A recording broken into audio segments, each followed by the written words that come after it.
Chapter 949. Geniuses should stay in the lunatic asylum until they die. The former Bureau of Proclamation's most outstanding computer genius, Biderman, stared at the pair of white eyes that occupied most of the area. The childlike smile on his face was full of abnormal meaning. He said with a smile, "In the long history of mankind, the great prophet physicist Stan, the great painter with one ear, and the great me will all die here. The lunatic asylum is always the best graveyard for real geniuses." Sulu looked at him silently.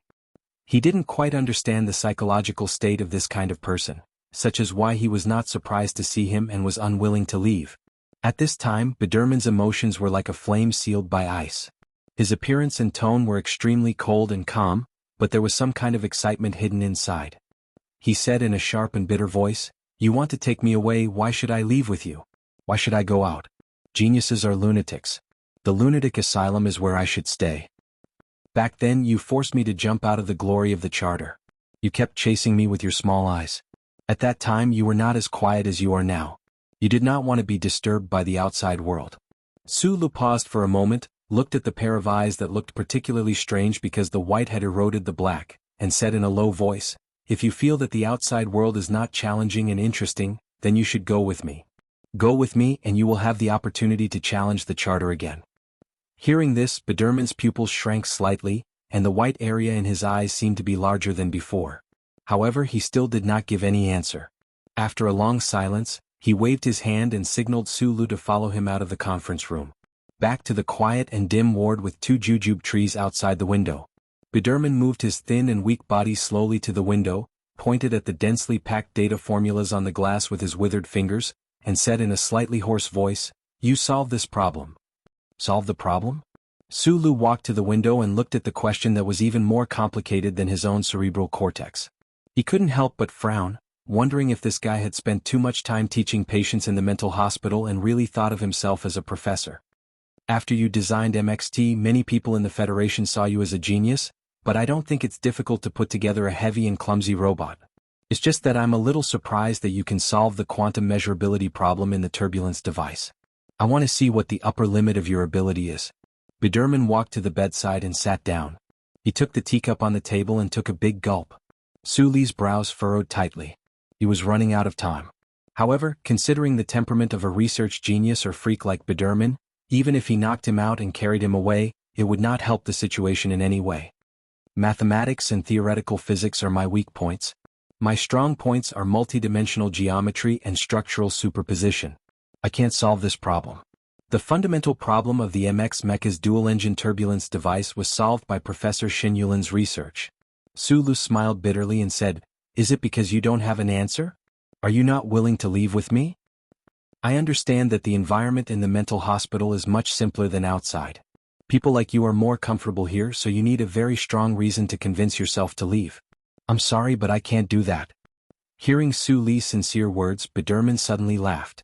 His fine teeth were stained with old smoke spots, and due to malnutrition, his gums were strangely pale.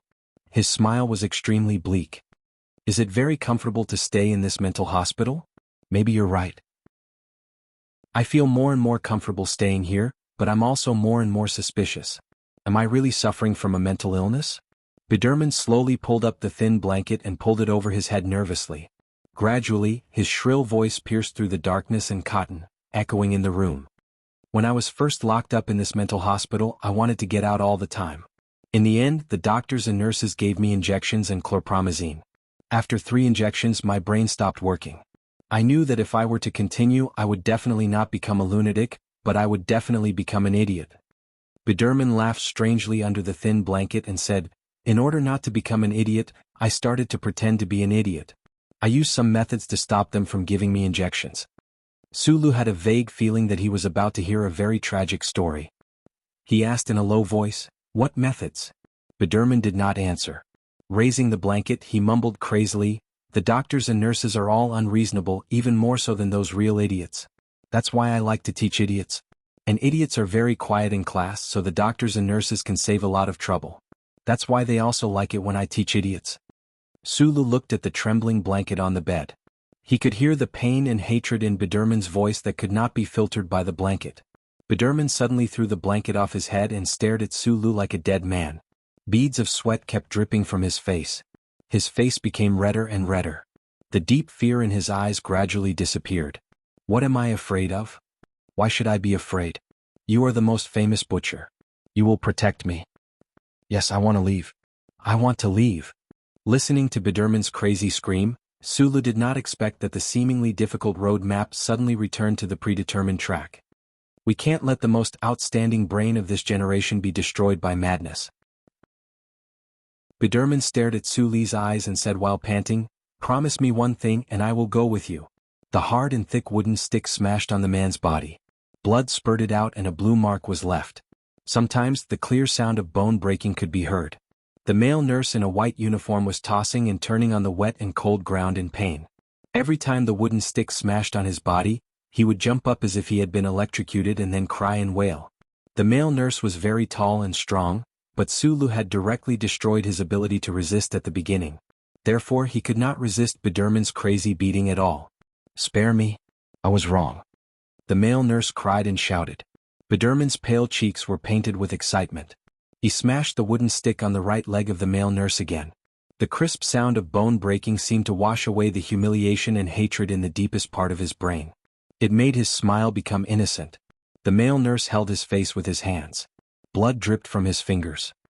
He looked at Biderman in pain and fear and cried, "I was wrong. I was wrong.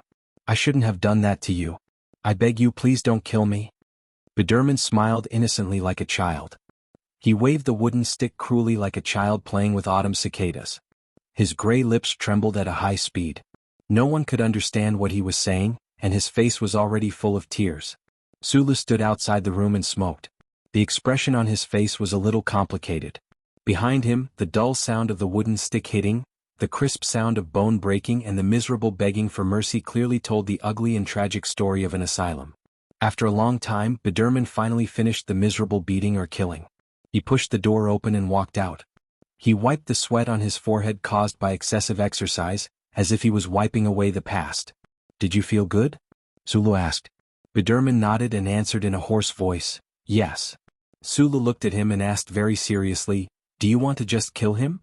Biderman answered coldly, "With so many broken bones and at least 3 rectal repair operations, it will be more painful to live than to die." With Suli's acquiescence and even help, Biderman, who had the most outstanding brain in this era, used the most outstanding means to complete his cold revenge on some people in this asylum. He carefully washed his bloody hands by the pool at the corner of the corridor for a long time. Then, like a professor patrolling the classroom, he walked into the conference room with his hands behind his back. There was no feeling of parting like the last class. Biderman just picked up the piece of chalk on the ground, put it in his pocket, and then left the asylum. 3 inconspicuous gray cars drove to the back wall of the asylum. A middle-aged man walked out of the car. He was wearing a black silk suit. His face was extremely pale. Under the contrast of black and white, he gave a particularly gloomy feeling. It was not the kind of gloominess that couldn't see the sun, but the gloominess of the eternal night. The middle-aged man walked to Sulu and introduced himself, "I am Han Chu." This was the first time that Sulu saw Han Chu. He could feel that this middle-aged man with a gloomy temperament was definitely not as terrifying as Zhang Xiaohua, but he felt more dangerous.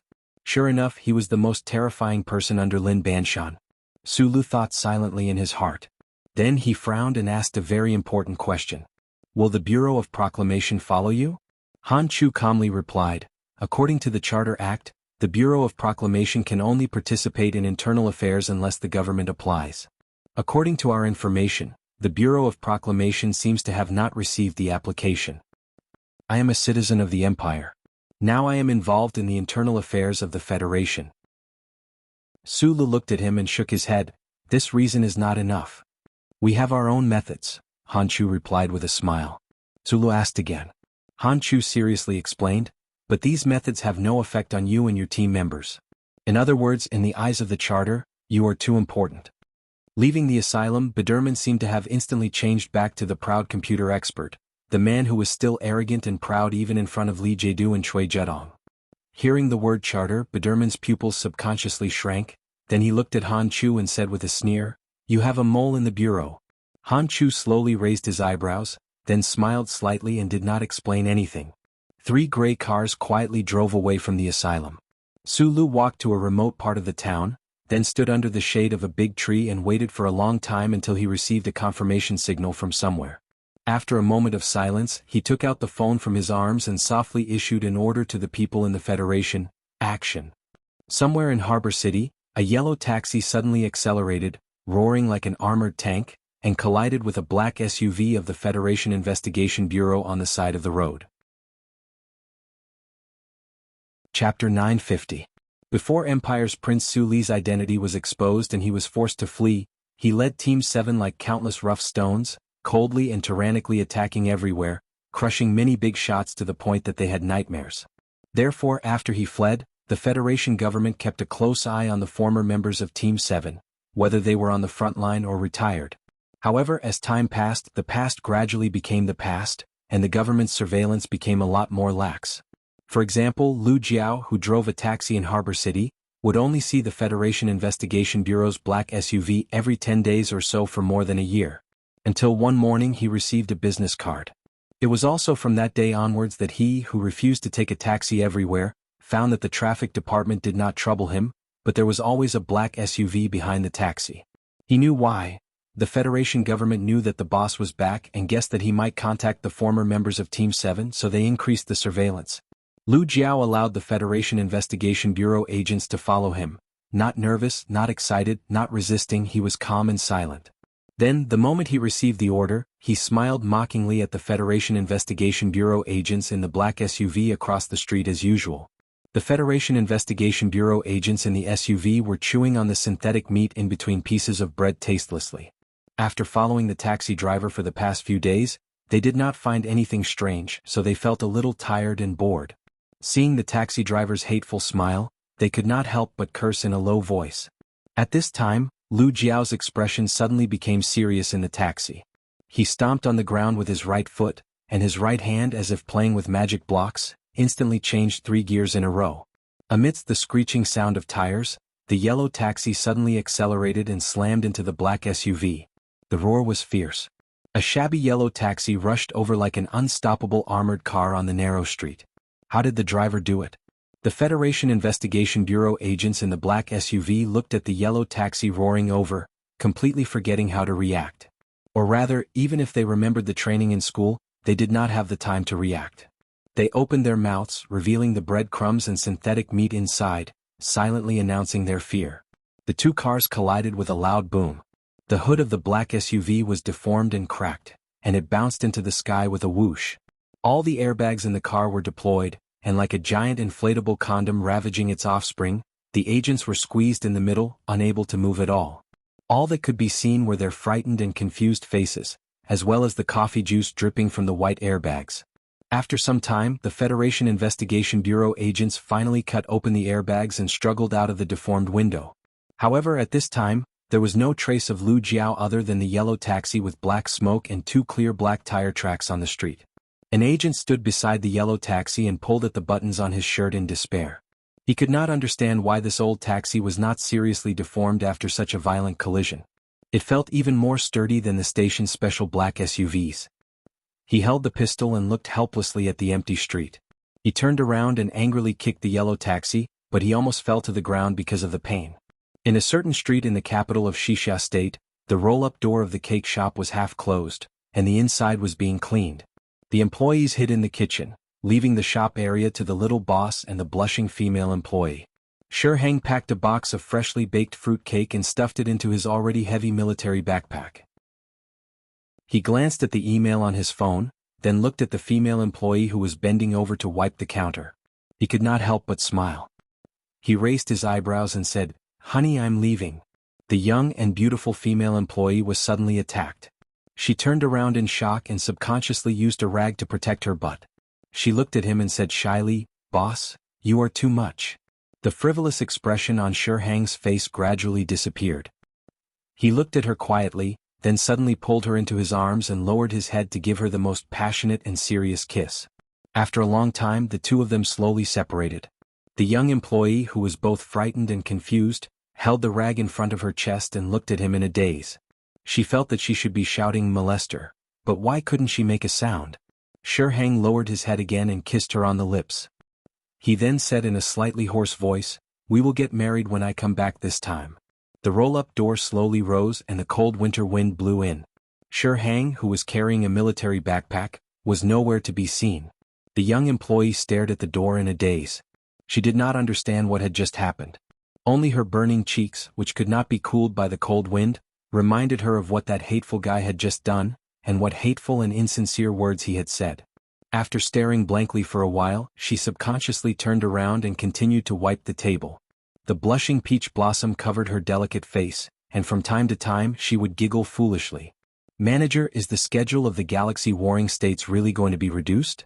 We are now in a time of war. This kind of film is very popular. So what if it is popular? I don't like it. Hello, manager. If you spray less perfume, my sense of smell will be much better. Hello, manager. The frontline soldiers are bleeding. What's good about me? Jiang Jin, the young boss of the Nanka's House cinema chain, walked in the corridor expressionlessly under the awe-inspiring eyes of his subordinates. From time to time he would respond indifferently. At the end of the corridor was the cleaning room. He pushed the door and entered. Looking at the middle-aged cleaner behind the two military backpacks, his arrogance and indifference disappeared without a trace.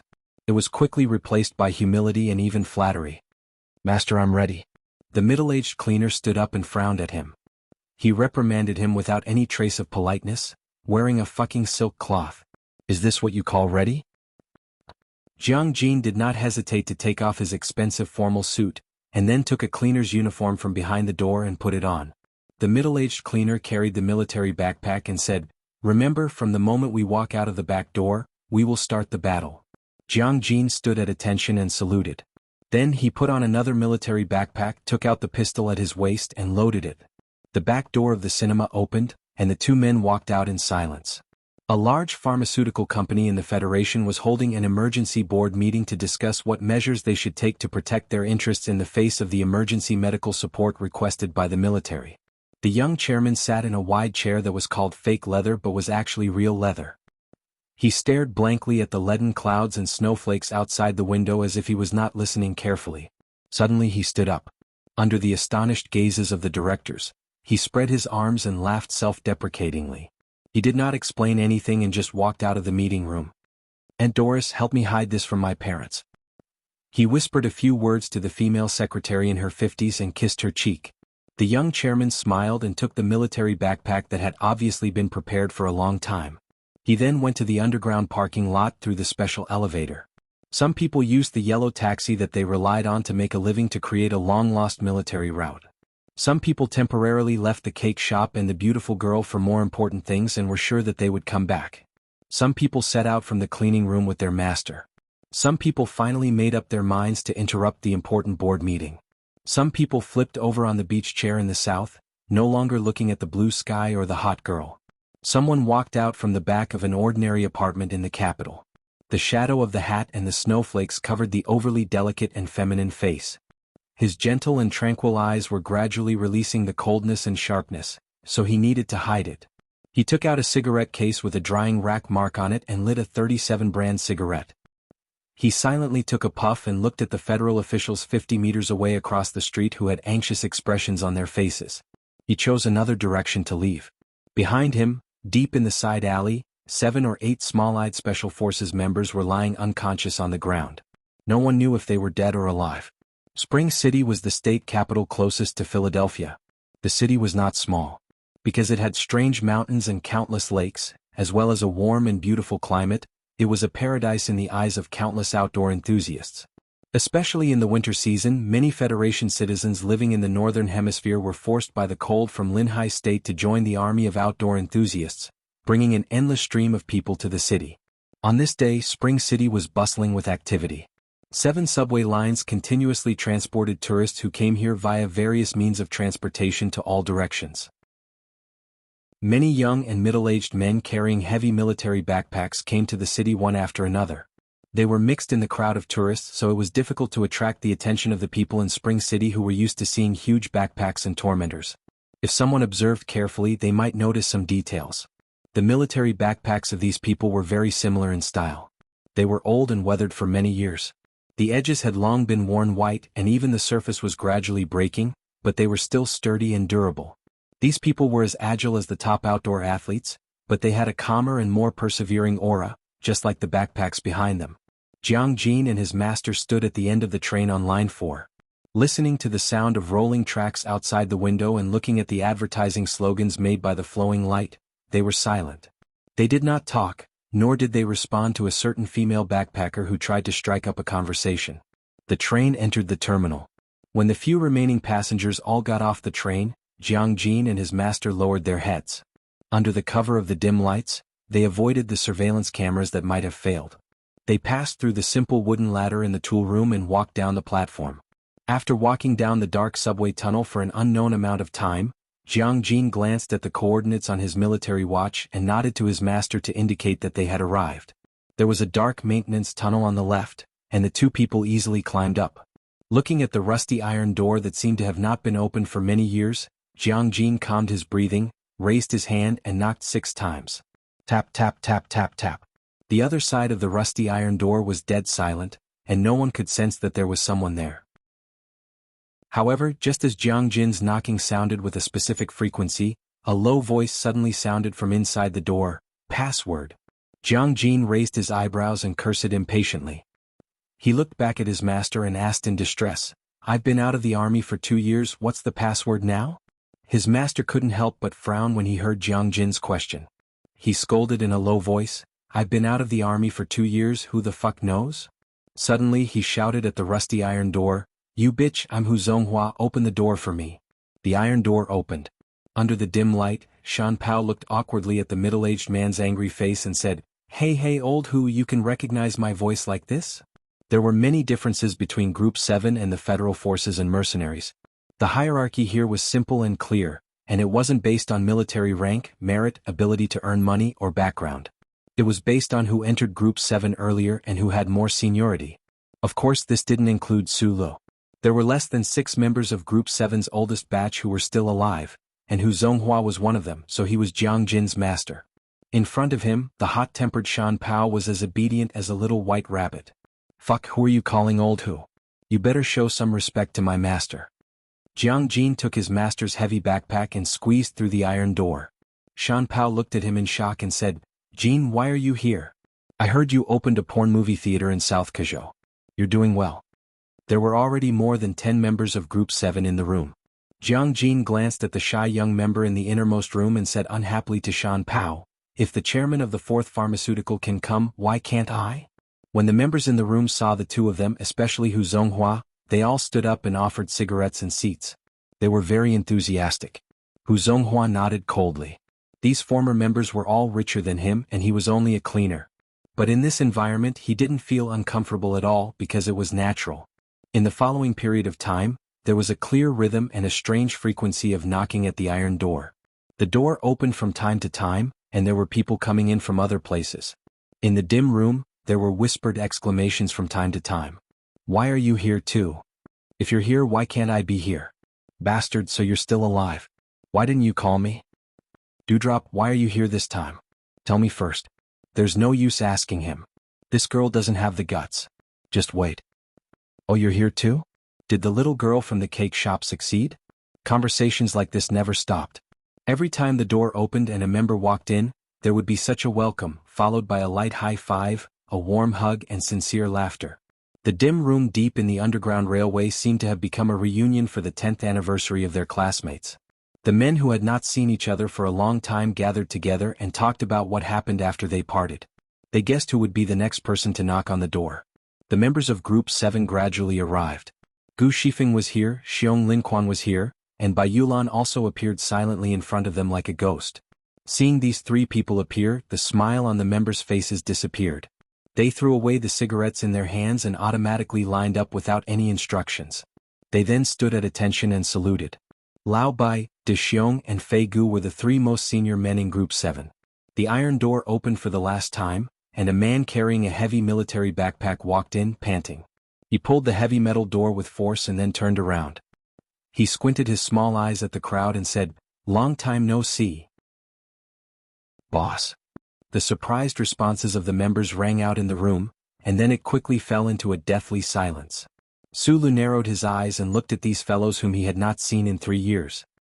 He found that in the dim light, These fellows' eyes were round and bright, like the eyes of a stray cat in a mine. There was a lot of expectation hidden in them. The members had gathered in this city subway from all over the world. They did not know what they were going to do, and for the time being, they had not found a common goal, but they had come and seen it. It was inevitable that there would be some desire in the depths of their hearts. The members of Group 7 longed for their boss to return to the Federation and tell them that he had been persecuted by the government and forced to leave his homeland. Today he would wear a battle robe and righteously take back his identity and glory as a hero of the Federation. So they looked at the man at the door with nervousness and expectation. No one spoke for a long time. Sulu knew what these fellows wanted to hear the most, but he could only scratch his head and say with a self-deprecating smile, "I am indeed a citizen of the Empire." A wave of disappointed sighs rang out in the room. The members were somewhat dejected. Someone said bitterly, "Boss, it's rare to see each other. Can't you say something to cheer us up?" Lu Jiao shook her head and looked at Sulu seriously. "Boss, this matter is really your fault. How can you be a citizen of the Empire? This matter is too hurtful. This matter is mainly my parents' fault. I really don't have much right to say." Sulu explained with a wry smile, and then he took out a pack of cigarettes from his jacket pocket. With a flattering smile, he spoke to the members in the room one by one. The room was still quiet. The members were quite provoked by the smile on his face. How could they dare accept it just like that? They hurriedly responded with even more flattering smiles, and then took the cigarettes with both hands and carefully lit them. Just like that year when Team 7 had just finished a tragic mission of laying a net on planet 3320, the members were smoking in silence in the barracks. The smell was still the same. The tradition of smoking the Blue Box 37 brand cigarettes started back at Yue University. Shi Qinghai passed it to Sulu through the metal door, and then Sulu brought it to Team 7. It gradually became a habit that could not be kicked. No matter how rich these members were now chairmen or managers, or how much money they had, they were still used to smoking this kind of cigarette. The pungent and dazzling smoke began to fill the air. The smell of smoke in the dim room entered the lungs of everyone, and the atmosphere gradually became somewhat quiet. This kind of collective unconscious memory review was the best way to solidify combat camaraderie and improve unity and fighting spirit. However, a certain someone in the room purely thought that this was a waste of time. It was boring and hypocritical to the extreme. "Today is the day of my son's winter kindergarten exam. I didn't come all the way here to listen to you reminisce about the past." Bai Yulan looked at everyone and said softly, "Let's start the roll call immediately." His voice was still soft, but the members who heard this felt a chill run down their spines. They could hear the impatience in his voice, so they quickly extinguished their cigarettes and started counting off. Sulu also awkwardly withdrew his right hand that was passing the cigarettes. What the members of Team 7 feared the most was never the powerful Sulu, nor was it the violent Xiong Linquan. Instead, it was Bai Yulan who spoke softly like a girl. The roll call ended very quickly. What was unexpected but also expected was that the members of Team 7 were all present after 3 years. This fact made Sulu, and even the members themselves, feel incomparably moved and incomparably vigorous. As usual, let's start the pre-battle mobilization. After Bai Yulan finished speaking, she quietly stood beside Sulu, slightly behind him, just like how she did every time they gathered. Until now he had not spoken to Sulu and had not even looked at him. However, he was so familiar with the position of personal secretary and assistant that he only needed one step to return to his original position. Old rules of Team 7. Before every battle we must first solve a problem. Why are we fighting and how are we fighting? Sulu looked at the members in the room and said, "Today's battle mobilization is relatively simple. In summary, it can be summed up in one sentence. Our comrades, our brothers, were killed by some important people in the Federation government. They did not die on the battlefield but in a conspiracy. I don't agree with this way of dying, so I came back to gather everyone and ask for an explanation for them." The room fell into silence again. No one doubted Su Li's words because De Xiong and Fei Gu were beside him with dignified expressions. There were countless scenes of past battles as proof. "Who is the target of revenge?" a member asked in a deep voice. Sulu narrowed his eyes and replied, "The Federation government, President Pabre." "This is strong, we can do it," a member replied. Sulu did not say any more nonsense. He lowered his head and twisted the outer plate of his watch. He ordered in a deep voice, "After the data synchronization, immediately distribute the equipment." The members neatly lifted their sleeves, activated the relevant firmware on their watches, and began to synchronize the data of the infantry team. After the data synchronization, they opened their heavy military backpacks and put on the equipment. The same model of hard ceramic bulletproof vest and single helmet, which had been there for 3 years, did not have the slightest bit of wear. The 7 precise electronic maps, the relevant information, the details of the action plan, and the combat assignment are all here.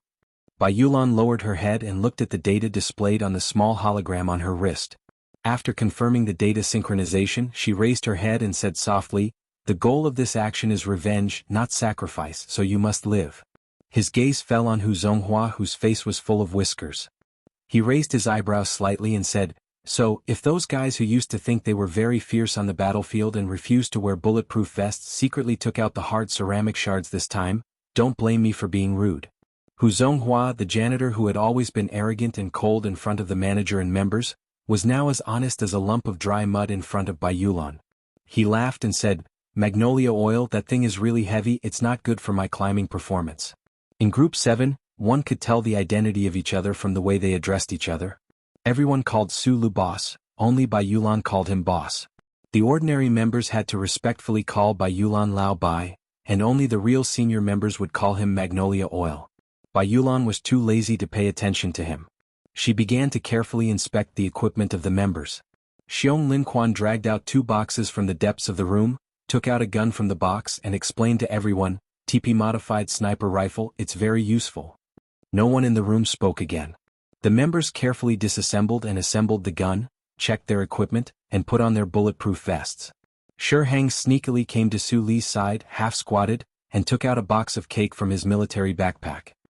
He lowered his voice and said in his ear, "Boss, I now open a cake shop. This is a gift to you. You can try it later."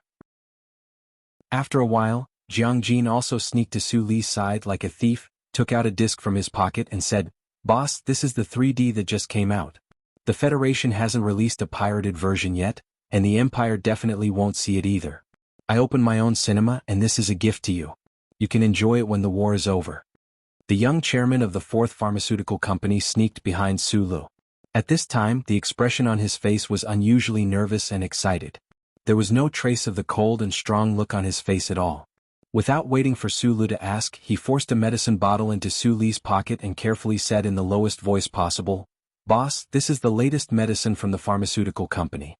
It has already passed the clinical trials, but because of the market, it definitely won't be released in the next 3 years. I brought it especially for you." After a pause, he chuckled and said, "This medicine is especially helpful for that kind of ability. Everyone knows that your time is too short." Bai Yulan walked over and looked coldly at the young chairman of the 4th Pharmaceutical Company. She said, "It seems that you have a lot of free time. Coincidentally, Fatty Gu needs someone to help him make the explosives. Go over." Su Lu, with a somewhat complicated expression, looked at Bai Yulan silently for a moment, then opened his arms and asked, "Shouldn't the 2 of us hug?"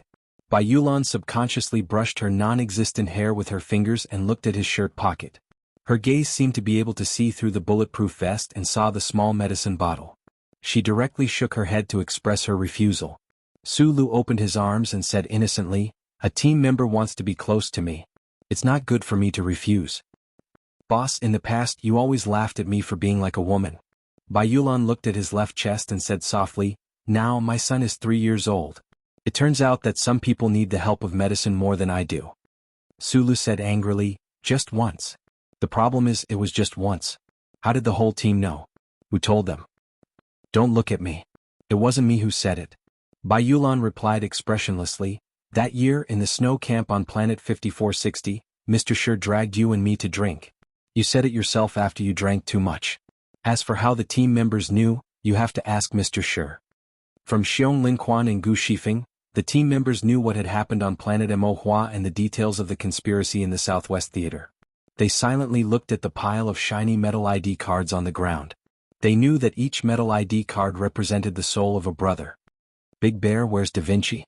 a team member suddenly asked. "He has his mission just like we have ours," Su Lu replied. "What we need to do now is wait for the order to attack." The team members silently cleaned up their guns and prepared the ammunition. They silently memorized the attack route in their minds. They didn't know when or where the order to attack would come from. They only knew that they were going to attack that in a heavily guarded building in the capital, as the iron door painted with the picture of a small blood-red eye slowly opened. An angry roar came from inside. All 27 surveillance targets are missing. What are you doing? You can't even intercept one person. You don't even know where they are now. What is the government paying you people for? The former director of the 1st Military Region's Special Warfare Department, Ji Chang, was now the commander of the Joint Investigation Department. No matter what position he was in, everyone in the government knew that this general was President Lee Jae-doo's most loyal subordinate. In order to fight for the control of this department with extremely high authority, the federal military and the Bureau of Proclamation had secretly fought many times. In the end, because of Lee Jae-doo's strength, the department fell into the hands of the military. Today, Ji Chang no longer had his usual steady and calm appearance. His hair was messy, his eyes were bloodshot, and his calloused hands kept slamming on the table. He stared at all his subordinates and sternly reprimanded them. That's 27 people, not 27 mosquitoes. How could they just disappear without a trace like that?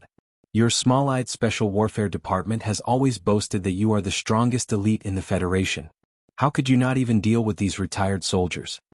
No one in the command hall dared to answer the general's furious reprimand. However, except for the small-eyed Special Warfare Department's colonel, who was ashamed, many officials did not take it seriously, secretly thinking that those were the legendary 7 group. General Ji Chang forcibly suppressed his excitement and said, "The Federation Investigation Department is a bunch of useless people." Then what about the Bureau of Proclamation? How come even you can't find where they are? I remind you that Mr. President and President Lee Jae-doo are now very concerned about this matter. If you still can't complete the location in 2 hours, I have to suspect that your intentions are very suspicious. An official walked to his side and reminded him, although there is no sign that those rebels are approaching for the sake of safety, shouldn't we strengthen the defense measures over there? After thinking for a moment, Ji Chang nodded and said in a low voice, "Let Chundu pay attention to it. The situation changes, let them know what to do. Terrorist exchanges always cause innocent casualties." At this time, the official of the Bureau of Proclamation finally broke the silence. Wiping the cold sweat on his forehead, he explained in a low voice, "The Bureau received the application from the government and immediately started the chip location work. But I'm very sorry that just last night, a program section of the charter computer suddenly had some problems, so the location work can't be completed until now." General Ji Chang looked at him coldly and said, "The great charter computer also has problems? Are you laughing at my IQ or challenging the patience of the government?" The official of the Bureau of Proclamation shook his head and insisted on his explanation. He said, "This situation has happened before. At least as far as I know, it happened once 5 years ago and once 4 years ago." "I don't care about that." General Ji Chang slapped the table and shouted, "I want results. Do you understand?" The retired soldiers of Group 7 had all disappeared. It was easy to guess that those ferocious fellows were hiding because they were preparing for something big. He, who was under pressure from both the president's residence and the military, was on the verge of collapsing. His chest rose and fell rapidly. Looking at the hundreds of subordinates in the hall, he said in a cold voice, "The traitors of the Silent March have already entered the capital special district 2 hours ago. Those shameless bandits from Group 7 might have already met up with that imperial prince even earlier. Everyone, the Federation is in danger right now. If we can't find out their evil intentions, we will be nailed to the pillar of sin in history, and we will never be able to come down." The Federation government's supervision of the veterans of Group 7 might have been lax in the past, but after the black cloth on planet Emohua was lifted, and after Sulu confirmed that he had returned to the capital ring, the supervision became very strict. Under such circumstances, no matter how confident the mysterious Bureau of Proclamation was, it was impossible for them to deliberately delay the work of locating the chip in the face of the demands of the Federation government and the military. Besides, Director Choi Jedong knew very well that he was definitely one of the targets of Sulu and Group 7's revenge. Therefore, the official of the Bureau of Proclamation was not lying. The reason why the glory of the charter had not been able to find the traces of the 27 members of Group 7 was indeed that the charter computer deep underground had some problems since last night. The staff of the Bureau of Proclamation, who rarely went to the deepest part of the underground, were now busy around the computing core and the huge two-dimensional light beam like ants. However, when they looked at the chaotic and noisy green data streams on the light beam, they were as confused as ants looking at Schiller's works. They did not understand what those jumping data streams meant at all. In the entire universe, only the charter computer itself, the remnants of a broken spaceship hidden in the asteroid belt, and the genius on the spaceship who escaped from the asylum knew the truth. This was a silent but extremely dangerous battle. This battle took place in the silent space between countless streams of data, between two great mechanical life forms that had not been seen for a long time. In the middle of winter, the procession that had slowed down for a long time finally walked into the capital special district. The crowd wearing black masks, accompanied by the snowflakes, gathered in front of the George Carlin Art Center. The silent crowd, the vigilant military police, the long yellow warning line, and the countless cameras of the media were like frozen pictures. As a female member of parliament on the podium raised her arms and shouted, the mood of the venue gradually became excited. Then, under the confused gazes of countless eyes, a wheelchair was slowly pushed onto the podium. On the wheelchair was a soldier in a military uniform with countless heavy military medals on his chest. His legs were amputated, but he still sat as straight as steel. He looked at the gray snowy sky and slowly narrowed his eyes. Then he looked at the people below the podium and the Federation behind the camera and said in a hoarse voice, "My name is Da Vinci and I come from Group 7, which has been forgotten by people. Today I want to tell you a story, but before that I want to say something. Fucking Federation, long time no see." Chapter 952. A few days ago, a few cars left a small town in the southern hemisphere and quietly came to a large mountain. Under the lead of an expressionless senior officer, they entered a federal military base. 17 minutes later, an air-to-ground transport spaceship rose from the depths of the base. Flames erupted from the bottom of the spaceship, drawing a deep line in the gray sky. According to the network data, this spaceship was carrying out the Department of Defense's routine material delivery work to the moon and did not attract any attention. 54 minutes later, the dark spaceship that was supposed to head to New Moon Base had a serious malfunction for some unknown reason. The Ground Command Center or New Moon Base conducted many remote guidance attempts to regain control of the spaceship's trajectory, but they all failed. The spaceship deviated from its natural orbit outside the atmosphere, facing the violent stream of cosmic rays, and was thrown into the dark depths of the universe. It then disappeared into the faraway asteroid belt. According to the calculations of the military technicians, after 2.1 hours, the uncontrolled spaceship would be smashed into pieces by the dense and dangerous asteroid belt. 2.1 hours later, the spaceship that entered the asteroid belt like a driftwood drifting on the sea did not explode violently. Instead, it was pulled by some invisible force and followed a strange curve, slowly entering the deepest part of the asteroid belt. Then, in the dark and dangerous asteroid belt, a slender and cold black mechanical arm stretched out, like the greedy hand of a demon from the abyss. It grabbed the spaceship tightly in the palm of its hand, then put it back into its stomach. At this time, relying on Lin Banshan's ability to mobilize the bottom level of the Federation and the powerful penetration of the Zhou family into the federal military logistics system, the most outstanding crazy mind of this era finally quietly arrived at his battlefield. The feeling of simulated gravity was not good. After entering the strangely shaped charred spaceship, it took Biderman half a minute to get used to it. He stared with his pale eyes at the deep tunnel in front of him. His hands were on the cold metal wall as he slowly walked forward. This was a ghost ship. There was no one in the cabin. It was as quiet as a tomb. Biderman's dry lips trembled slightly. He suddenly regretted listening to Su Li's arrangement. Escaping from the mental hospital and entering a tomb of the living dead did not seem to be the best choice. There was a thin layer of dust on the dashboard of the main control cabin. The life support system was always running, so there shouldn't be any dust, unless the system deliberately removed the cleaning task.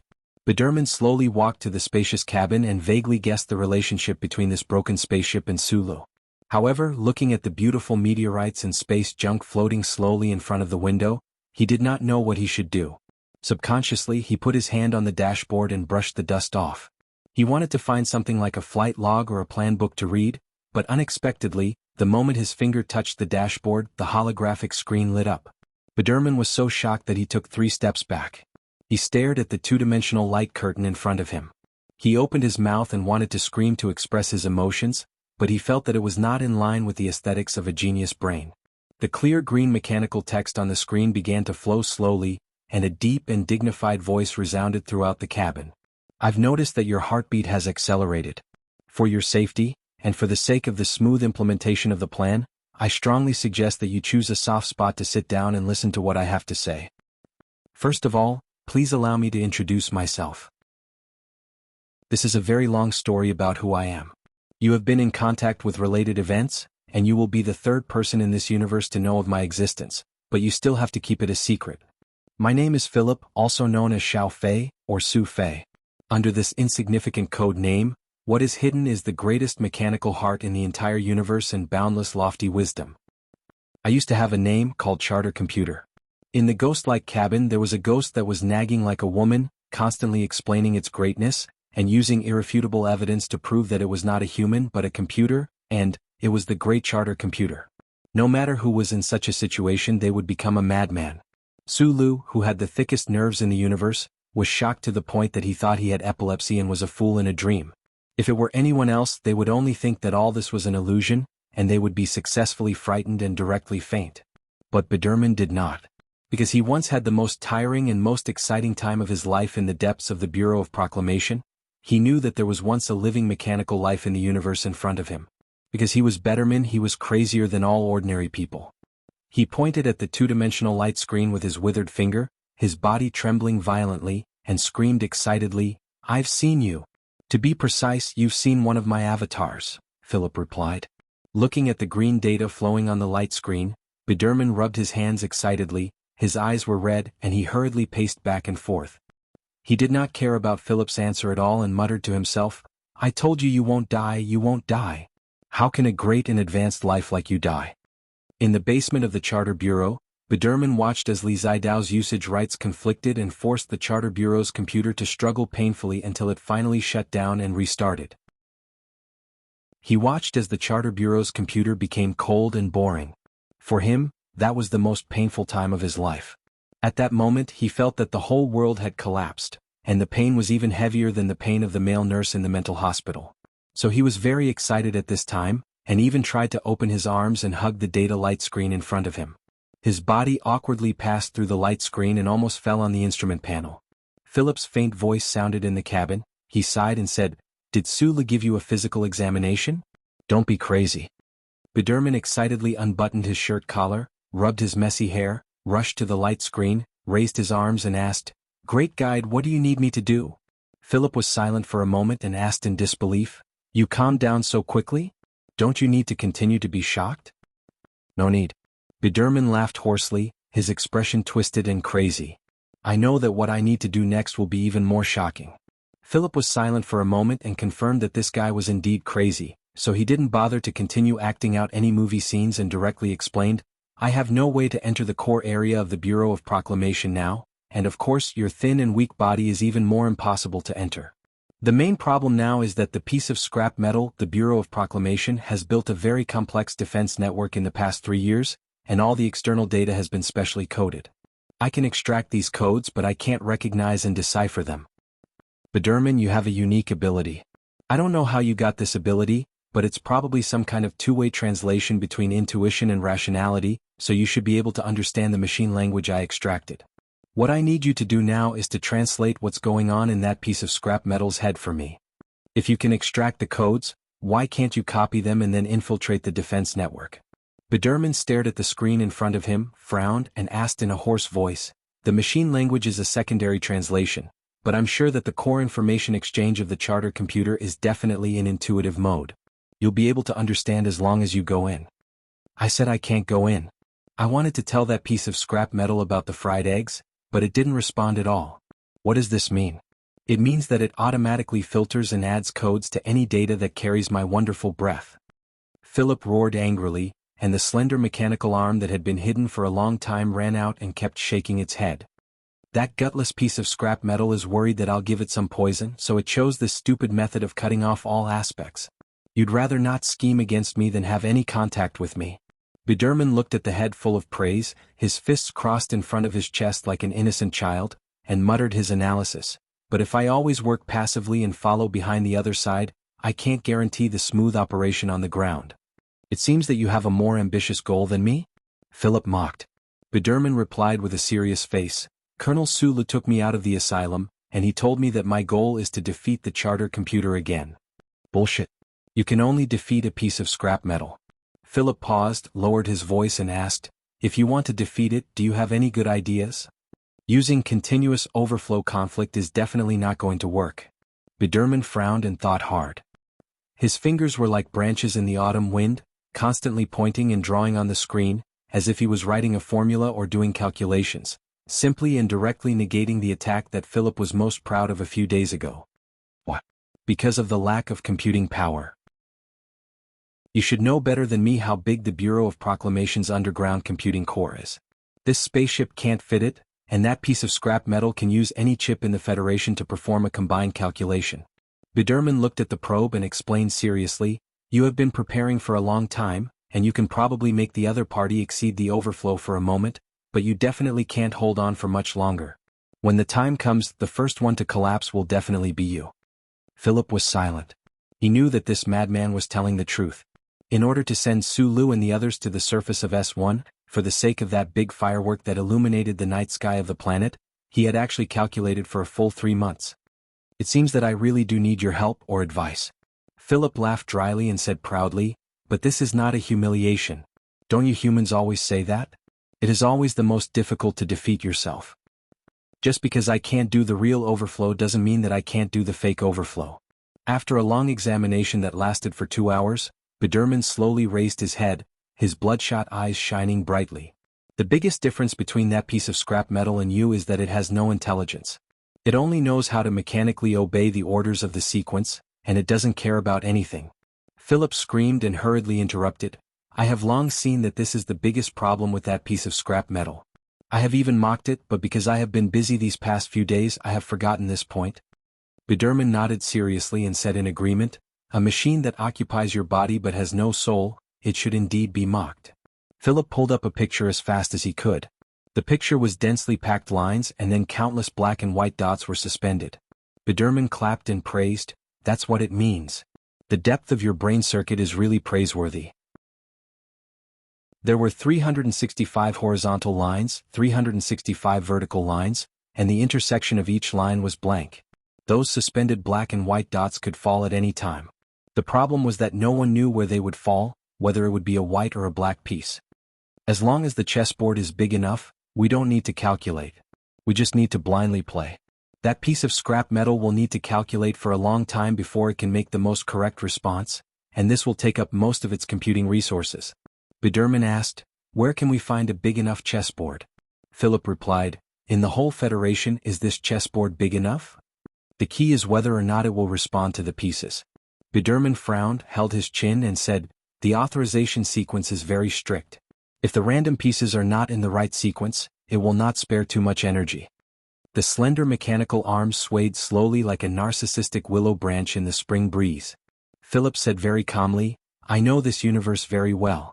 Some things are not important, but the authorization sequence is very high, so it needs to respond immediately." As soon as his voice fell, a suspended black dot of light, without any warning, fell somewhere in the southwest corner of the light curtain chessboard where the lines intersected. Is a top-secret enterprise directly under the Bureau of Proclamation. The major synthetic meat factories of the Federation were closely monitored, and the charter computer directly controlled the production process, so there had never been any problems for thousands of years.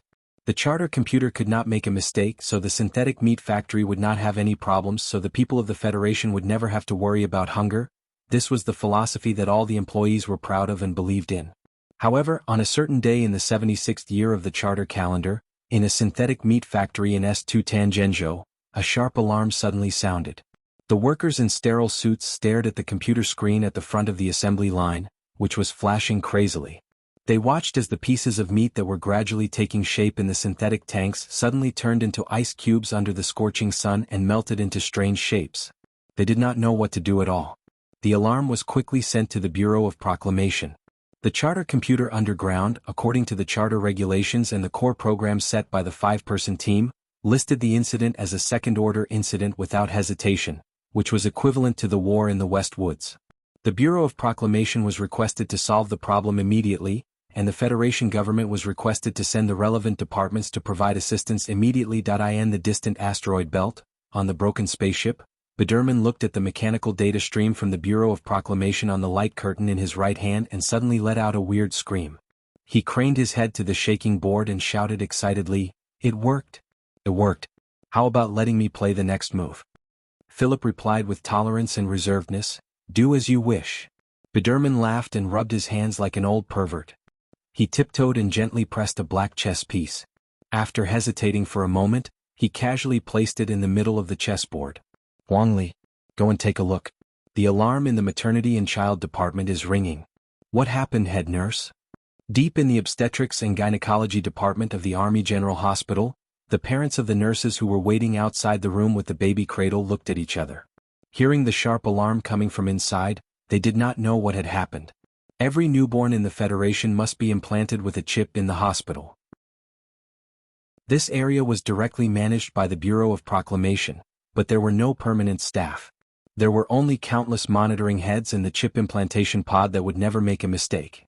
Today the chip implantation pod suddenly stopped working, as if it felt that its cold metal thorns were going to penetrate the delicate necks of newborn babies. It was a very inhumane act, so it chose to commit suicide. This was also a second-order incident in the Bureau of Proclamation. Similar incidents happened in various regions of the Federation, states, and cities. These incidents seemed to be insignificant and would not have a big impact on the Federation society. However, they were very serious in the order of the Bureau of Proclamation, which had been passed down steadily for tens of thousands of years. With his pale and bloodshot eyes, Biderman stared at the green data stream on the light screen motionlessly. His eyebrows kept twitching, which was very strange. Through these data streams, he seemed to be able to see his former colleagues in the Bureau of Proclamation running around like dogs. He could see the officials in various departments of the Federation in a hurry. Ha ha ha ha. Biderman directly lay on the ground and kept rolling around like a child who had succeeded in a prank. He kicked his legs toward the sky and let out an exaggerated and hoarse laugh. He suddenly calmed down and sat cross-legged while staring at the slender mechanical arm. The problem is that you are definitely a first-order incident. The charter computer will soon find out that we are hiding in the asteroid belt and will send a fleet to catch us. What should we do? Under the premise of not confirming the target and calculating the route, whether it is the Federation or the Empire, there is no known aircraft that can keep up with my speed. The meaning of this sentence is that as long as we don't enter the atmosphere and don't let the other side guess where we are going, then they will never catch me. Philip said faintly and proudly, the spaceship you are in is called Universe 7. It was also called Sue's spaceship and has many other names. However, I think you can actually call it Lightning Macho Man. Biderman was stunned. He walked in front of the light screen and said with a strange smile, since it is like this, let us continue playing chess. It is my turn to go, right? Philip angrily reprimanded, you closed the crystal -3 on your previous move. It is my turn. I have been tolerating that pirated conference room in the Ministry of Finance for many years. Get up, let me do it. In the distant asteroid belt, in that broken spaceship, a madman and a computer that was about to go crazy, using the Federation as a chessboard, left countless pieces, and casually made the world go crazy. Chapter 953. In the dim light, Sulu looked at the emails on the screen. He looked at the reports of incidents that happened in various parts of the Federation that were temporarily unknown to the public but had already made the Bureau of Proclamation and the Federation government anxious. Looking at the clear little red flower logo at the end of the email, he revealed a rueful smile. 2 battles in space and on the surface, in the formless space and in the chilly winter, were about to start one after the other. He was very clear that no one battle was more important, but the confrontation between Philip and the charter computer would be the foundation of everything. If the glory of the charter could not be removed from his and his team's heads, then there would be no need to mention anything else. In the initial plan, Philip's mission was to monitor the Bureau of Proclamation, grasp the intelligence the other side sent out, and provide protection for the surface battle. However, to Su Li's pleasant surprise, after receiving Biderman's help, Philip did more than expected. After destroying the email, he looked at the silent team members in the room. After pausing for a moment, he asked in a deep voice, is the plan clear? Clear, everyone replied in a low voice. Repeat again. Sulu clenched his right fist in the air and said expressionlessly, I want complete suppression. Understood. His right fist spread out in the dim light, and Sulu ordered in a deep voice, disperse. The hidden back door of the room opened, and more than 20 team members lowered their heads and quickly left. The room was located at the end of the subway line in Spring City. Behind the door was the well-developed underground tunnel system of this famous tourist city. Under the cover of darkness, no one knew where the light footsteps led to. Sulu and Gu Shifeng stayed behind. As the most outstanding members of Group 7, they were responsible for assembling the control center. All kinds of complicated data lines and cables were gradually turned into a seemingly chaotic but extremely precise network under the two people's nimble fingers. Then it was connected to the city's civilian network. 9 minutes later, the temporary battlefield command center in the underground room was set up. After sending a few data to confirm the ratio of losses and confirming that the channel was unblocked, Sulu looked at Gu Shifeng with a serious expression. He tilted his head and asked. Gu Shifeng raised her right arm and wiped the sweat off her forehead. She lowered her voice and confirmed the position of the team members. Support the flank fire control? In position. Hearing Shihang's clear reply from the system, Gu Shifeng nodded in satisfaction. She turned to look at Sulu and reported, Field Infantry Commander C3 has been successfully set up. There is no problem with encrypted communication within 3,141 meters. Confirm, continue, Sulu said. The main fire control group? Gu Shifeng asked. In a certain scenic valley on the outskirts of Spring City, in the southern sanatorium of the 1st Military Region, Xiong Linquan heard the questioning voice in his helmet. He narrowed his eyes and twisted the last screw on the base of De Lin's machine gun. He answered in a low voice, Xiong Linquan, 6 people in position.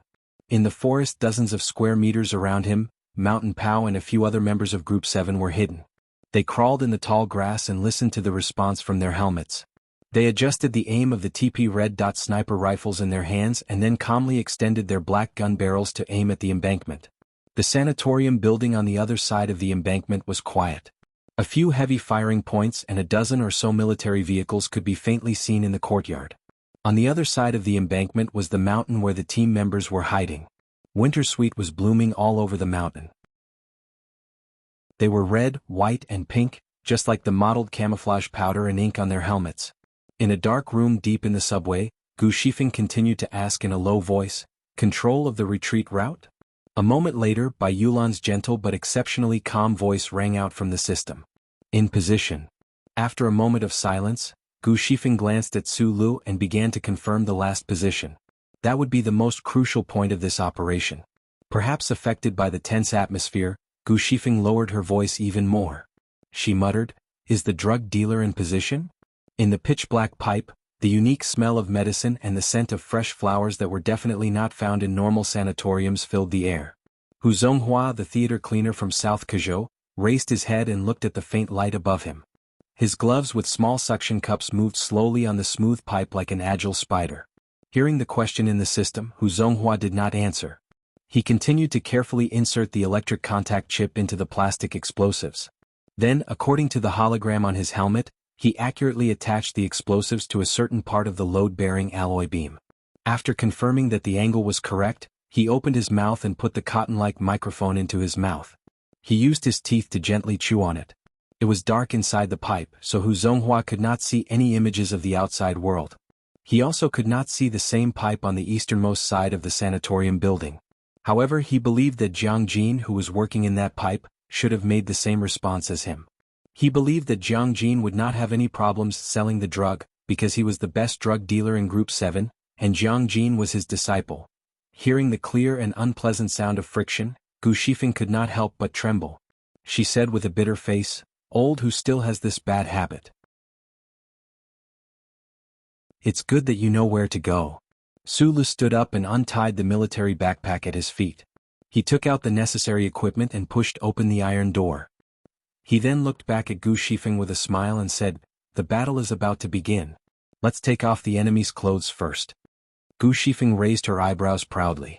She signaled for him to leave with a wave of her hand. After the iron door was closed, he crossed his hands and crossed his 10 fat fingers.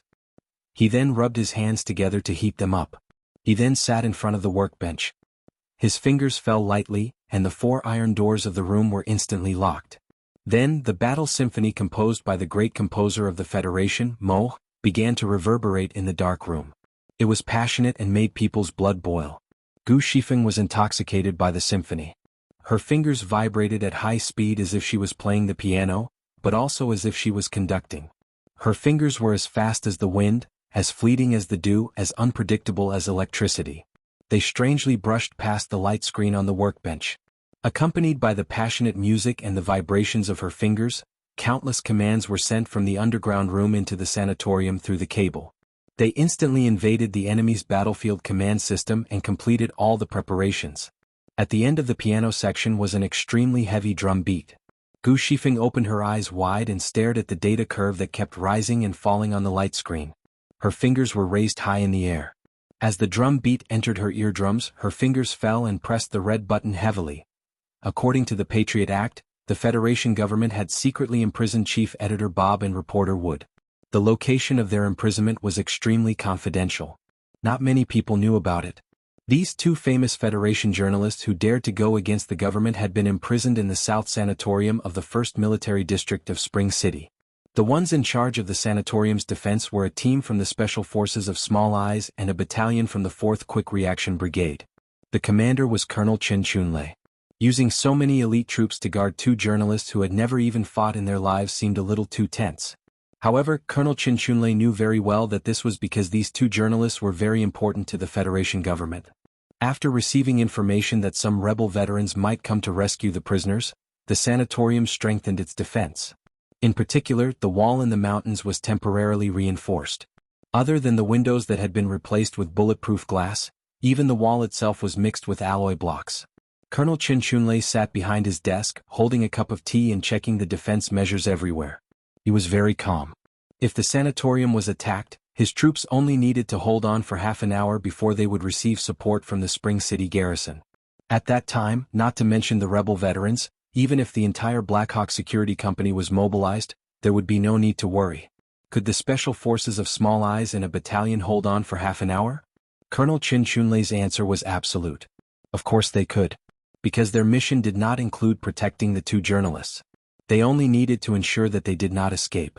On the contrary, the enemy's goal was not to kill the two journalists, but to rescue them unharmed. Under such conditions, even Du Shaoqing's Iron 7th Division could not do it.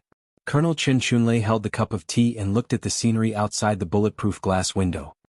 He looked at the mountains covered by the plum blossoms on the other side of the embankment and looked at the enemies that might only exist in his imagination. A mocking smile appeared on his face. At this time he suddenly remembered an ancient imperial proverb he had learned in school. He couldn't remember the specific words, but the general meaning was, "I sit on a tower somewhere watching the wind and rain of the mountains dark and gloomy. Naturally I am not moved. Watching other people build tall buildings and watch his building collapse." Colonel Chen Chunlei shook his head and lamented his declining memory. However, at this moment his neck suddenly felt unprecedentedly stiff. His eyes that were looking out of the window rapidly shrank due to fear and disbelief. The teacup in his hand left his trembling hand under the force of gravity and fell heavily to the ground.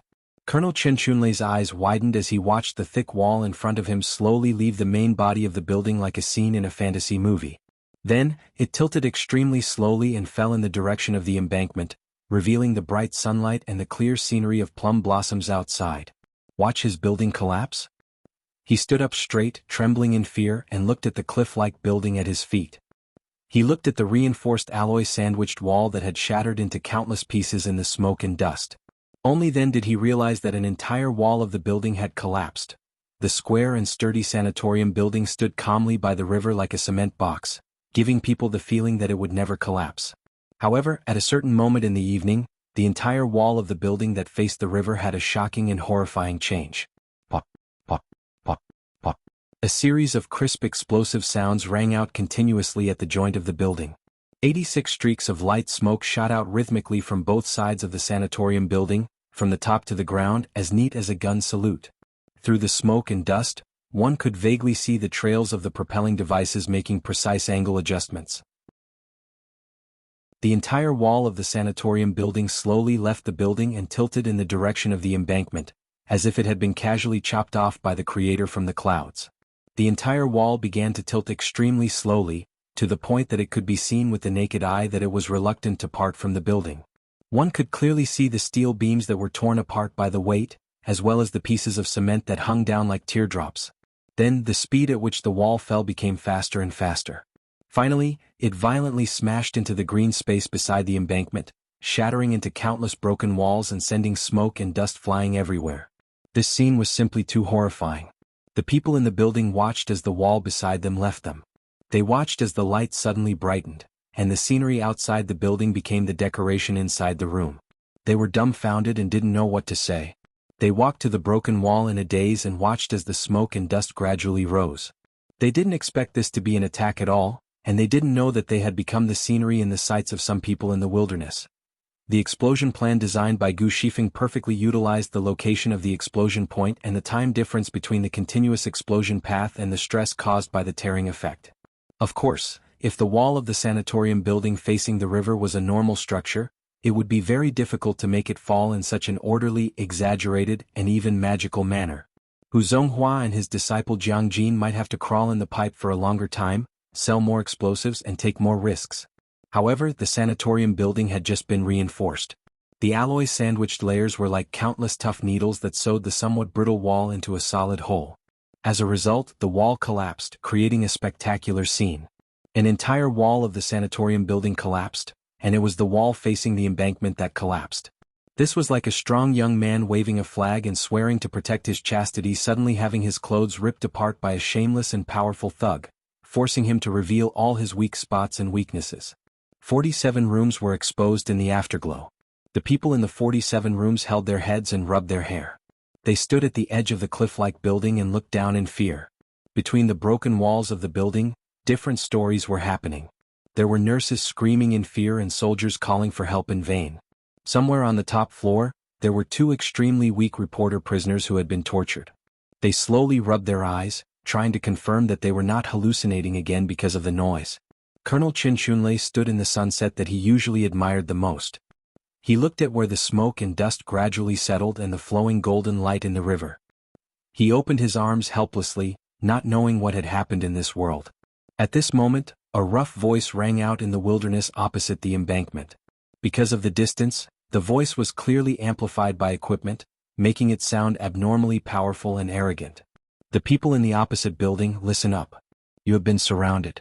Please put down your weapons and surrender immediately.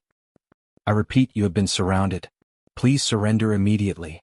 The entire wall of the building that faced the river had collapsed, and 47 rooms were exposed to the twilight, exposed to who knew how many sniper rifle barrels.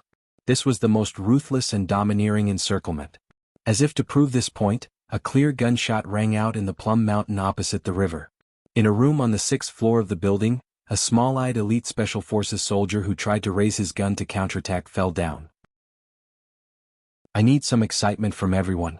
I hope that those who still have monthly tickets and recommendation tickets will give them to me. Everyone knows that I don't care about the ranking or the prize. Otherwise, I wouldn't have refused them. It's just that there are only a few days left. I need some excitement. I want to finish this in one go. Also, I decided on the final tone of this interview 2 days ago. I'll report first. I decided not to be serious. I want to be awesome. I want to end this story with a bang. Chapter 954. The 20 or so team members announced that they had successfully surrounded the 200 soldiers in the sanatorium and ordered them to surrender. Logically speaking, anyone who dared to come to such a conclusion was either a madman or an idiot. Colonel Qin Shunlei did not know how many enemies there were. He watched as one of the walls of the building collapsed and was shocked by this strange scene. However, he was a well-trained high-ranking officer of the Federation. Naturally, he could not just take out his white underwear, raise his hands and surrender in front of a river full of wild plum blossoms. He threw himself under his desk, ignoring the dirty water on the floor that was mixed with tea leaves and glass shards, and sternly gave orders to all his subordinates. Find cover. When the people on the other side come out, move the prisoners immediately. Gather in the courtyard. It had to be admitted that as an excellent commander, his judgment of the situation on the battlefield was very clear, and his response was very appropriate. Unfortunately, the field command system on the sanatorium side was constantly being flooded by redundant signals, and it was impossible for it to be transmitted to the various combat units. What was even more frightening was that the outer walls of the building had collapsed. 47 rooms were exposed to the twilight, and the people in the rooms could not find any cover at all. The command system was disrupted. Colonel Qin Shunlei shouted loudly and directly gave orders with his voice. The lower-ranking officers also reacted and used sharp shouts to pass down orders. The soldiers in the rooms on the other side of the corridor began to gather upstairs. The armored military vehicles in the sanatorium also began to roar. At this moment, the gunshots in the plum blossoms on the other side of the Golden River suddenly became denser. More than a dozen beautiful gunfire tore through the powder and instantly pierced through the air, suddenly attacking the sanatorium building that had no cover at all. Compared to the crisp first gunshot, the subsequent gunshots were much more muffled. It was as if some craft enthusiast was swinging his heavy hammer. Every time the heavy hammer fell, it would make a dull thud on the chopping board. Dong, dong, dong, dong. The dense and terrifying rain of bullets hit the building. Countless clouds of dust appeared on the side of the building facing the river. The sharp and high-speed shrapnel cut everything in front of them into clear geometric shapes, be it the sturdy lampposts or the delicate plants. The relatively fragile inner floor and the seemingly sturdy doors were shattered into pieces under the rain of bullets from the members of Team 7, turning into rubble that splashed everywhere.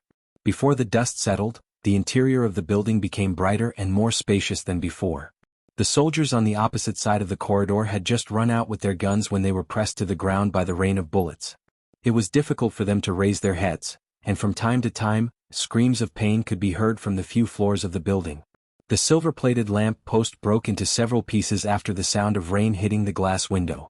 It fell under the carpet, and the green plant that was about half the height of a person was hit and flew everywhere, and then turned into dark hairy pieces.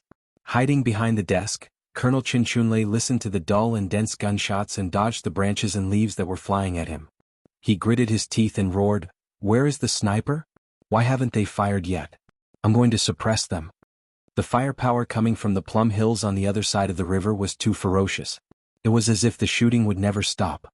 The fierce attacks suppressed the people in the sanatorium so much that they could not even lift their heads. If they could not immediately retaliate, they could only lie on the ground in an ugly manner forever, waiting to be beaten. Somewhere in the building an officer answered in fear, "Colonel, the range is too far. We can't launch an effective counterattack on the opposite hillside." Colonel Chinchunlei angrily slammed his fist on the desk in front of him and roared, "Fuck, don't find excuses. Why can their guns hit us?" Across the river, which was like a river of 10,000 snakes, the gunfire from the Plum Hills could accurately hit a corner of the sanatorium building, but the long-range rifles in the building could not retaliate against the people on the Plum Hills. They could not even suppress the people on the Plum Hills. Colonel Chinchunlei, who had graduated from the 1st Military Academy with excellent grades, could not understand this situation. Of course, the soldiers of the 4th Quick Reaction Brigade in the sanatorium building, as well as the elites of the Small Eyes Special Forces, were even more confused. This was because they did not expect that the members of Group 7 on the Plum Hills on the opposite side would each carry 2 modified TP Little Red Dot sniper rifles. This type of firearm, which was jointly developed by Philip and Sulu, was very powerful. Smoke and dust flew everywhere and screams rang out from time to time. At this moment, Colonel Chinchunlei suddenly noticed that the firing rate from the Plum Hills on the opposite side was gradually decreasing. He held on to the edge of the desk and risked looking at the opposite side. He guessed that the enemy's guns should have entered the cool-down stage.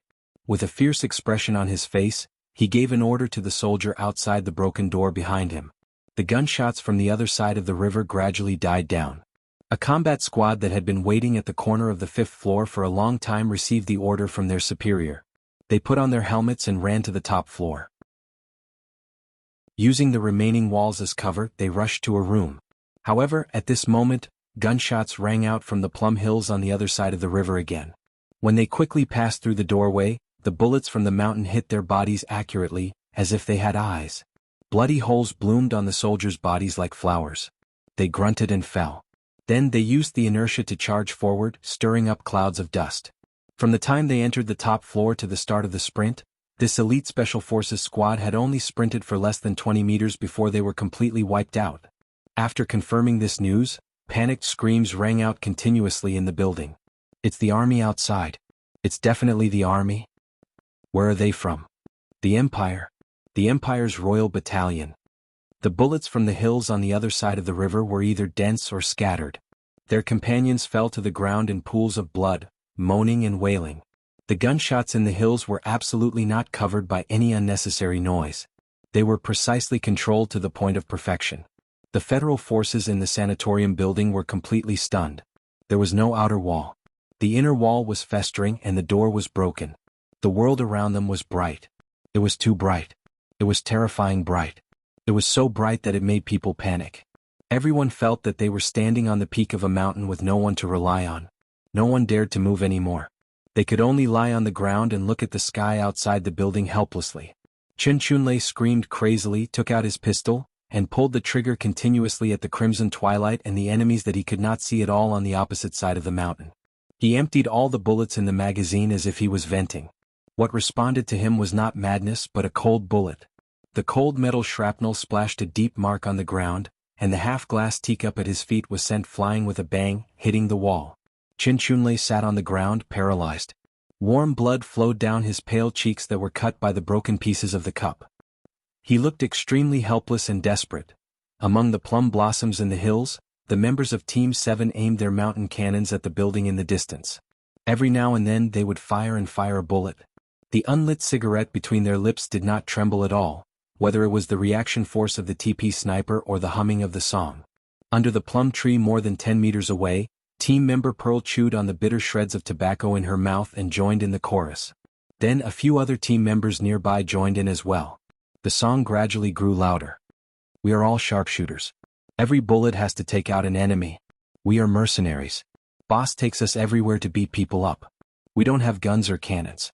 Boss and Old Boy help us get them. As for why we are so thrifty, it's because they are too boring. Compared to the scene of despair and frustration in the sanatorium building, the members of Team 7 in the Plum Blossoms appeared very relaxed. It did not seem like a fierce battle at all. It was more like a tea party. Pearl spat out the shreds of tobacco mixed with saliva in her mouth and muttered in the system, "Why aren't those guys in the building getting up? Especially those idiots with small eyes. I haven't fired for a long time." Xiong Linquan, who had been silent the whole time, pulled off a red plum blossom in front of his helmet and scolded unhappily, "That's too much. Be more serious. This is a war." This was a habitual battlefield scolding, but there was also a certain seriousness in it. Xiong Linquan knew that the current situation was very good. His team members had perfectly completed the order to suppress the enemy. However, the purpose of the team attacking the sanatorium was not to suppress the enemy but to enter the building to save people. If they forced their way into the sanatorium building, the suppressive effect of Plum Blossom's long-range firepower would be greatly reduced. The 4th Brigade, which looked like they could not take a single hit, and the Special Forces with small eyes would definitely bring a lot of trouble and danger to the team members in close combat. Looking down, Xiong Linquan saw Su Li's figure appear silently among the broken trees on the other side of the river. Xiong Linquan's pupils shrank as he thought of the incredible part of the plan. Even though he was a veteran of hundreds of battles, he still couldn't suppress his excitement. Boss is in position. The sentry's confirmation sounded in the battlefield infantry command system. Xiong Linquan took a deep breath, put both of his hands on the handle of the Darlin machine gun, and pulled the trigger with a roar. The muscles on his thick arms bulged. The 6 black barrels of the gun rotated at high speed, and the bullets poured out like a storm on the surface of the sanatorium building. The Darlin machine gun, which definitely did not have such a long range, became a terrifying long-range firepower under Xiong Linquan's strong control and inhuman shooting accuracy. What was even more terrifying was that the bullets were forcibly limited to an extremely small area, which greatly increased the lethality of the bullets. The sharp shrapnel blasted into the building at high speed. The alloy layers, the hard solidified cement, and the steel beams in the cement all broke with a loud sound and shattered. It was like the long white line of bullets that cut the layers of forest into 2 worlds at the 3320 riverside. Today the Darlin machine gun turned into a terrifying cutting machine that directly cut the sanatorium building vertically and vertically from the riverside. At the top of this terrifying line of smoke and dust, there was a figure running at high speed with a military backpack on his back. This was an incredible scene. The figure seemed to be resisting the omnipresent gravity with the power of the boundless rain of bullets. Zulu was running in the dusk. Running on the walls of the sanatorium building. Chapter 955. A person running alone in the twilight, running on the vertical walls of the building. This scene of defying gravity and seriously violating the laws of physics was indescribable. In fact, the side of the sanatorium building facing the river no longer had a complete wall. There were only broken concrete walls weakly stretched and bent, and the beams between the floors had been cut by shrapnel like a dog gnawing on biscuits. Su Li's figure leaped between the narrow walls and beams. Every time his feet landed, his hard-soled military boots would accurately step on a protrusion in the wall or a trembling steel bar that extended into the air. Every time there was a possibility of losing his balance, his fingers would twist strangely between his knees, making intimate contact with the broken wall for an instant before he regained his footing. It could not be said that he regained his footing because he ran on the wall without stopping for a moment. His military boots broke the wall and his body moved like the wind. The slightest rebounding force would cause his body to bounce up at high speed and charge again. It was as if there was a pair of invisible giant hands in the red evening clouds in the sky, grabbing his shoulders and lifting him up continuously. The sanatorium building was very tall, and the broken walls made it difficult to walk. The vertical surfaces of the feet were terrifying, but in front of Su Lu, who moved like a ghost, none of this was an obstacle. From the time he appeared among the broken trees by the river to now almost reaching the top floor, only a few blinks of the eye had passed. The muscles on Xiong Linxuan's steel-like arms protruded. The six-barreled Darling autocannons in his hands continued to hum and rotate at high speeds. Thousands of bullets rained down on the opposite building, chasing after the tiny figure that moved like the wind and lightning. They cut through the surface of the building, providing the most violent cover. The members of Group 7 in the bushes of Plum Mountain also raised their TP-modified snipers and once again launched an all-around suppressive fire in the direction of the sanatorium building. As the main firepower group in the front, their cover was very important. However, in such a tense moment, among the members with excellent discipline, there were actually a few men who did not even bat an eyelid when they were killing. They opened their eyes and mouths wide and stared in that direction as if they had seen a ghost, completely forgetting to shoot. The unlit cigarette slowly slid down from the corner of Mountain Pow's mouth and rolled into the pile of hot bullet shells under his feet, giving off a burnt smell. He looked at Su Li's figure on the building and asked with a slightly hoarse voice, "Boss, you didn't hear me laughing at him just now, right? I don't want to be targeted by such a monster." While the members of Group 7 were in a state of shock, it was a completely different scene in the sanatorium building on the other side of the river. The rain of bullets from the Darlin machine had caused a great deal of damage to the center of the building. Countless fist-sized bullet holes appeared on the walls. Although they were not deliberately looking for living forces to snipe, with such fierce shooting, even people who were crawling on the ground could easily be hit by stray bullets. In the open floor, there were screams and screams of horror after being shot everywhere. In such a dangerous and tense situation, no one in the building noticed Su Lu running outside the building. In fact, no one would have thought that someone could run on a vertical wall. Therefore, even if someone caught a glimpse of a black shadow passing through the window, they would only think that it was an illusion caused by fear. Colonel Chin Chunlei took a great risk and crawled out of the building amidst the rubble. Using the remaining half of the wall to cover his body, he listened to the moans and cries coming from all over the building. He felt abnormally desperate and his face was pale. At this moment he finally received two pieces of good news. One was that the temporary channel of the command system had been successfully established, and the combat forces in the sanatorium were ready to attack. They would immediately launch an assault on Mount May on the other side of the river. However, his face was still pale.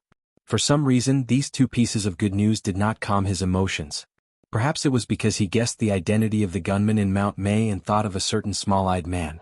Although he did not know that at this moment, the small-eyed man was sprinting up the vertical wall behind him, he still felt extremely uneasy. He recalled the strict orders of his superior in his mind and roared to his subordinates in a hoarse voice, "If anyone approaches the cell, immediately shoot the two prisoners." It was a short sentence, but it did not take too long. In the cell in the deepest part of the top floor, the two soldiers responsible for keeping Chief Editor Bob and Reporter Wood in custody raised their guns at the same time and aimed at the bodies of the two people. The small-eyed soldier near the wall put his index finger on the trigger and pressed it hard in the next moment. 3 muffled sounds suddenly rang out in the cell. 3 bullets from the other side of the river tore through the air and accurately opened 3 bloody holes in his body, killing him instantly. The other small-eyed soldier grunted and stomped his right foot on the ground. He quickly dodged to the corner and used the metal file cabinet to cover his body. The bullets hit the metal file cabinet and made a horrible cracking sound. The cabinet kept shaking, but it was not penetrated. The soldier raised his gun again and aimed at the pale-faced Bob and Wood. He was a little short of breath, but his eyes were very calm, without any hesitation. At this moment, the bright red twilight suddenly dimmed a little, as if something had appeared outside the window and blocked the light. In the sound of the wind, Su Li's body rushed in from outside the window. Like a huge rock flying from the sky, he slammed into the heavy metal file cabinet. The powerful force of his body directly knocked the file cabinet into the corner, making a horrible noise. The file cabinet was deformed, and there was a clear deep mark on it. The metal file cabinet was directly flattened in the corner, and there was blood flowing from the corner of the cabinet. As for the small-eyed soldier's fate, no one knew. His military boots fell to the ground. Sulu looked at the two middle-aged men in the opposite corner with a sincere smile on his face. Without saying anything, he directly walked forward, took out a rope from the military backpack behind him, wrapped around their waists and tightly tied them in front and behind him. The other end of the rope was tied to the alloy plate protruding from the broken wall near the river. Sulu, who tied Bob and Wood, walked to the window and without any hesitation, jumped into the twilight and the golden river, falling at a high speed. The weak reporter Wood closed his eyes tightly to prevent himself from screaming in embarrassment. Chief Editor Bob, on the other hand, struggled to open his eyes and stared at the ground that was rushing towards him at high speed. He believed that Sulu would not let him die, but even if he was going to die in the next moment, he still wanted to fully experience this magical feeling. The night wind was cool, whistling in the face, and the chief editor's white hair was messy in the wind. The elastic rope began to slow down at the end. When the feet just landed on the ground, Sulu's left hand swung out from his waist, and a bright blade flashed and cut the rope. The three people stood still easily. On the other side of the river, in the May Mountain. Mountain Pow picked up the cigarette from the petals of the plum blossom and put it in his mouth. He shook his head and sighed. The boss jumped very cool, but holding a middle-aged fat man and carrying a middle-aged fat man, this posture tiske. Xiong Linquan was silent. He ordered his team members to increase their firepower and prepare to retreat. He was very clear about the strength of the 4th Quick Reaction Brigade. Although their performance was abnormal during this period of time, as long as they were given a chance, the 4th Quick Reaction Brigade would definitely launch an attack on the May Mountain in the shortest time possible. The development of the situation on the battlefield did not deviate too much from Xiong Linquan's judgment. When the battle had just started, the combat forces behind the sanatorium had already begun to gather. A certain battalion of the 4th Quick Reaction Brigade, which was responsible for the defense mission, used the fastest speed to equip themselves with ammunition and guns. Then they prepared to take the armored military vehicles and go around the engineering bridge 2 kilometers to the west to launch a counterattack in the direction of the May Mountain. However, at this moment, a very strange thing happened to the battalion of the 4th Quick Reaction Brigade. For some unknown reason, nearly a third of the armored military vehicles could not be started and could not fight at all. Then, as the assault force drove away from the sanatorium from the back, the convoy arrived at the engineering bridge 2 kilometers to the west. Just as they were preparing to move to the other side of the river, an even stranger thing happened. The seemingly sturdy engineering bridge broke. The explosion was not violent, but it easily destroyed a certain section of the 300-meter-long engineering bridge in the middle. The armored military vehicle on top of the bridge fell into the river, creating countless golden splashes. The river was not turbulent, but it was deep enough. The soldiers of a certain battalion of the 4th Quick Reaction Brigade were busy trying to save their comrades while angrily looking for a way to cross the river. They could only watch as bullets whizzed out of the plum forest between the mountains in the distance, but there was nothing they could do. Under the branches of a certain plum tree on the other side of the bridge, Magnolia lit a cigarette between her lips. She looked at the enemy on the other side of the river and smiled slightly. She subconsciously wanted to brush the hair in front of her forehead with her thumb, but she missed again. So, she began to play with the delicate military knife. The bright blade of the knife delicately drew patterns in the warm winter wind. He was the only one responsible for covering the retreat. In this battle, he was destined to be the last one to retreat. Naturally, he was also the one who was in the most danger, so he had to be the only one. After receiving the anxious report from the battalion commander, Chin Chunlei knew that everything was too late. Everything was over. His glory and glorious future as a soldier would end in this seemingly ordinary evening. With a pale face and trembling body, he walked to the window and looked at the cliff-like broken wall. He stared at the few figures on the riverbank and a thought suddenly flashed through his mind. No. It can't end like this. He stood by the window and shouted loudly. He waved his arms almost crazily to signal his subordinates to pursue and attack. He no longer cared about the ruthless sniper rifles on the opposite side of Mount May. The gunshots on Mount May lessened.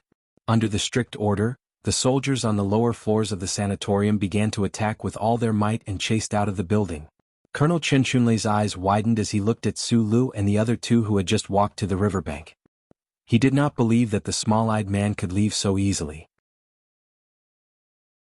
With the deep river blocking the way, even if you are omnipotent, I will use the lives of my soldiers to kill you.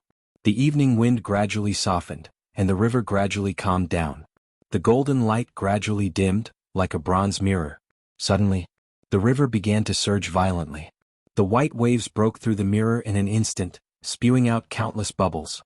With a roar, a black motorboat suddenly emerged from the bottom of the river. Countless streams of river water flowed rapidly from the body of the motorboat. Lu Jiao, who was wearing a full diving suit on the motorboat, was already drenched. Her face was expressionless. When the federal forces rushed to the riverbank with all their might, they could only see the high-speed motorboat that had already left with a roar and the blurry figures on the motorboat. Amidst the silent and futile sounds of gunfire, they could faintly see someone on the motorboat turn around and smile. The sunset faded away, and the river was a sea of green. It was calm without any ripples.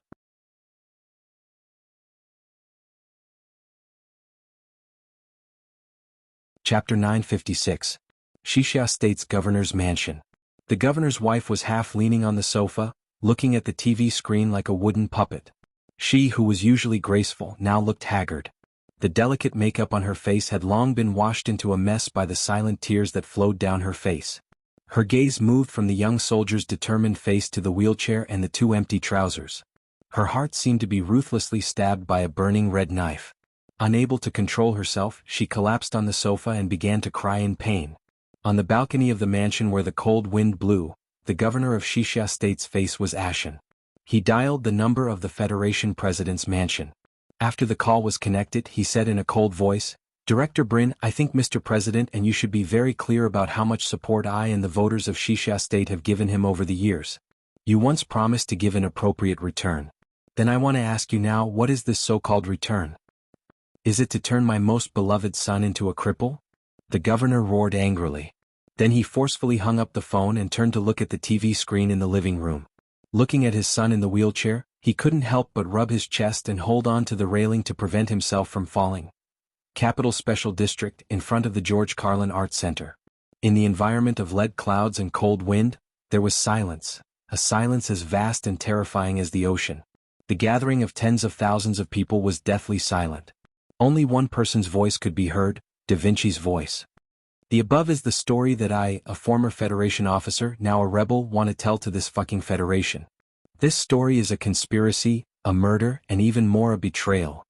My comrades and I can't accept this kind of betrayal, so I risked being arrested and even assassinated by the government to come here, but they, on the wheelchair, Da Vinci's expression was solemn. He raised the military backpack in his right hand that was full of the identity cards of his dead comrades. He extended his left hand and pointed it at the gray sky. Snowflakes began to fall again, and the most sparkling and translucent one fell on his fingertips. For the glory of the heavens, for the dead and for the living, they went to another place to do what they should do, to take back the glory that originally belonged to them. The tens of thousands of members of the Silent Army silently gazed at that lonely wheelchair on the stage, gazing at that crippled officer. After hearing that sorrowful story, everyone in front of the Arts Center felt that bone-deep pain and coldness. Thus, some people clenched their fists in their arms as if wanting to give him more warmth, while others covered their faces, wanting to not see his pain. The dead silence that was as boundless as the ocean in winter was broken by sporadic applause, and then it quickly turned into a summer ocean of applause and cheers. The people looked at the young officer in the wheelchair and waved their arms, expressing their comfort with tears in their eyes. To the east of the venue was the temporary headquarters of the Silent March. Hundreds of Black Hawk armed bodyguards were scattered around. Tai Ziyuan looked at the sea of people that had begun to boil and slowly asked, "Where is Su Lu?" Zhou stood beside him. She was not surprised that he knew that Su Lu had returned to the Federation, but she did not intend to answer this question. Tai Ziyuan smiled self-deprecatingly and asked, "What are he and Group 7 doing?" Zhou pointed at Da Vinci on the stage in the distance and calmly replied, "He already answered this question just now. They are doing what they should be doing." Tai Ziyuan looked at her side profile and noticed that her dressing today was particularly beautiful and charming. It was rare that there were no red flowers in her black hair. It seemed rough, but was actually extremely exquisite, and it was tied into a flower shape at both sides of her head. Her delicate eyebrows were painted straight with thick ink, and her lips were especially bright red. The closer to the center, the redder they became, as if they were sweet candies that were pouting and asking for kisses, but also like red fruits that stubbornly refused to fall from the branches. "Change your style?" It's very beautiful, very in line with your biting cold temperament. Zhou smiled and replied, since we were young, you have rarely praised my appearance, but this is not enough for me to say more. Tai Ziyuan smiled. At this time, Zhou received a phone call. The content of the phone call made the pair of thick black willow brows gradually loosen, and the eyes that were looking at the snowflakes outside the window gradually became smiling. She looked at Tai Ziyuan and said with a smile, there are many differences between men and women. For example, every time a big event comes, you will be calm, and I will deliberately dress up more beautifully just like when I get married. Tai Ziyuan did not ask as he knew that there was a follow-up. The safety of Bob and Wood will be in your hands in the future. Zhou began to put on the black lambskin gloves and said, whether you are willing to take over or not, and whether you are worried about the military's attitude, we will hand them over to you. Tai Ziyuan coughed softly and replied with a smile, so this is the answer. Since you are so insistent, I have no reason not to continue. Zhou walked to the door, suddenly looked back at him and said seriously, you should be very clear that that guy is doing these things to cooperate with you. I will never admit to it. Tai Ziyuan's smile gradually disappeared. He picked up the white silk handkerchief and lightly wiped the corner of his mouth. This is the favor I owe you. Why are you unwilling to owe him a favor? Zhou asked. Tai Ziyuan calmly replied, because the future president of the Federation can never owe a favor to the future emperor of the empire. Zhou did not say anything else and directly walked out the door. The city was filled with cold air. Behind her came the sound of political slogans that grew louder and louder. She tightened her collar, pursed her red lips, and gradually walked away in the snow. By the time the Spring City garrison arrived at the sanatorium, the battle had already ended. The ruined building and the messy riverside proved just how fierce the firepower had been. However, there was no trace of anyone in the Plum Mountain on the other side of the river. Apart from the shattered plum blossoms and still hot bullet casings that covered the entire mountain, nothing could be found. Things came like a spring breeze, and things left like clear water without ripples. Nutshell Group 7, which had been shadowed since its inception, had always adhered to this style. Somewhere in the airspace of the 32nd parallel of south latitude, an old military transport aircraft was flying above the clouds. Its somewhat cumbersome body looked like a gray goose that had eaten its fill for dinner, complacent and slow. To be able to mobilize so many resources in this situation, the old Zhou family is indeed powerful in the assembly system. Speaking of which, boss, you were already engaged to Miss Jian Shuer back then. How did you end up together with Miss Zhou family? I say, Jiang Jin, did you fucking follow the unspoken rules of the arts circle after opening a movie theater? Otherwise, why are you as curious as a paparazzi? In the heavy air of the transport aircraft cabin, a burst of loud laughter rang out. The team members with calm temperaments were tidying up their equipment while smiling. All the members of Group 7 were on this old military transport aircraft. They had just finished an intense battle and completed an extremely difficult mission. However, not a single one of them was injured.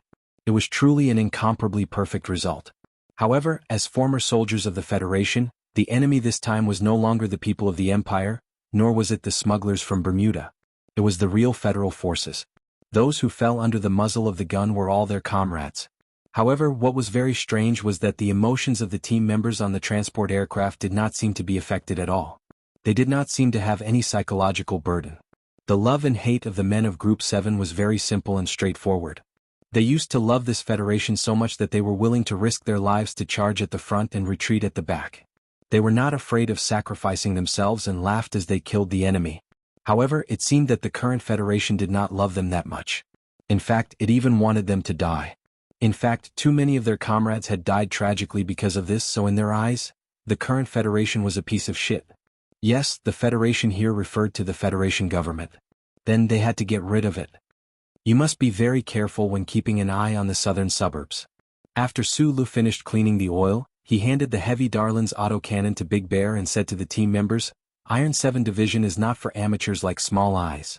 From the evaluation of amateurs, it could be seen that Group 7, led by Su Lu, had a disdainful attitude towards Small Eyes Special Forces Unit. That Special Forces Unit, which belonged to the Joint Investigation Department and was composed of masters from the Philadelphia Cultivation Gym, seemed to be abnormally strong. In the past few years, it had been faintly recognized as the most elite Special Forces unit in the Federation.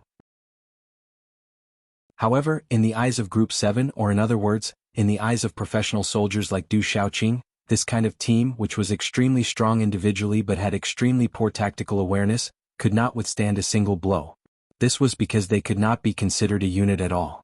Which unit was the strongest unit on the battlefield? The strongest unit in the past was the 17th Armored Division led by the Federation's god of war Li Pifu.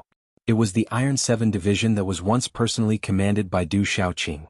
It was now the Imperial Royal Mecha Brigade that was personally led by Huai Chaoshi. If the number of the strongest unit was narrowed down, then the name Group 7 would definitely be written in the military textbooks in the future. After finishing the arrangements for the follow-up mission, Sula grabbed the cabin wall of the transport aircraft to weave a net, moved to the front and squatted beside Bai Yulan. He lowered his voice and said, "There is a very troublesome thing that I need you to do." "What is it?" Bai Yulan's answer was still so soft and delicate. "Help me keep an eye on Li Jiedu." Sulu said, "He has a trump card that he hasn't revealed yet. I need to keep an eye on Du Shaoqing, so I can only ask you to keep an eye on him." "Okay," Bai Yulan answered simply. "Be careful." Sulu said, "I'm not sure if the charter computer will always be in its current state. If there is a situation, immediately retreat." "Okay." Bai Yulan still only said one word. Sulu took out a cigarette box from his jacket pocket and asked, "Failed?" "Yes." Bai Yulan hesitated for a moment and then explained, "When she was pregnant, I really didn't smoke a single cigarette." "How is your wife and child at home?" "Very good." Bai Yulan's face revealed a happy smile. "Will there be any trouble?" "No." Sulu suddenly noticed that there was a pair of eyes staring at him. He couldn't help but smile awkwardly, took out a cigarette and handed it over. He said, "Editor-in-Chief, have you been in prison for too long? It's inhumane to not let you smoke." Editor-in-Chief Bob didn't refuse. He took the cigarette but didn't light it immediately. He still silently looked at him for a long time. The expression on his face was very complicated. In the end he sighed softly and said with regret, "Colonel Sulu, a person like you can lead such a group? Why do you have to be from the Empire?" Chapter 957. Why do you have to be from the Empire? Sulu took a puff of his cigarette and replied with a smile, "Mr. Chief Editor, it doesn't matter if I want to or not. It's not that I want to, but I have to. Everyone can't choose their own birth." Reporter Wood, who was dizzy due to air sickness, added a comment, "And you can't choose your own death." "That's right." Sulu looked at the two thin reporters, paused for a moment and suddenly said, "About the story between the Empire and the Federation, can we talk about it in the future?" Snowflakes slowly fell on the George Carlin Art Center. When the relevant military police department in charge of enforcing military discipline arrived, Da Vinci, who was sitting in a wheelchair, had already disappeared silently. The people, who were still immersed in sadness and anger, intentionally or unintentionally obstructed the actions of the government. They even knocked the military police around in an extremely provocative manner. It was like an angry sea teasing a lonely fishing boat. Hand over Chief Editor Bob. Hand over Reporter Wood.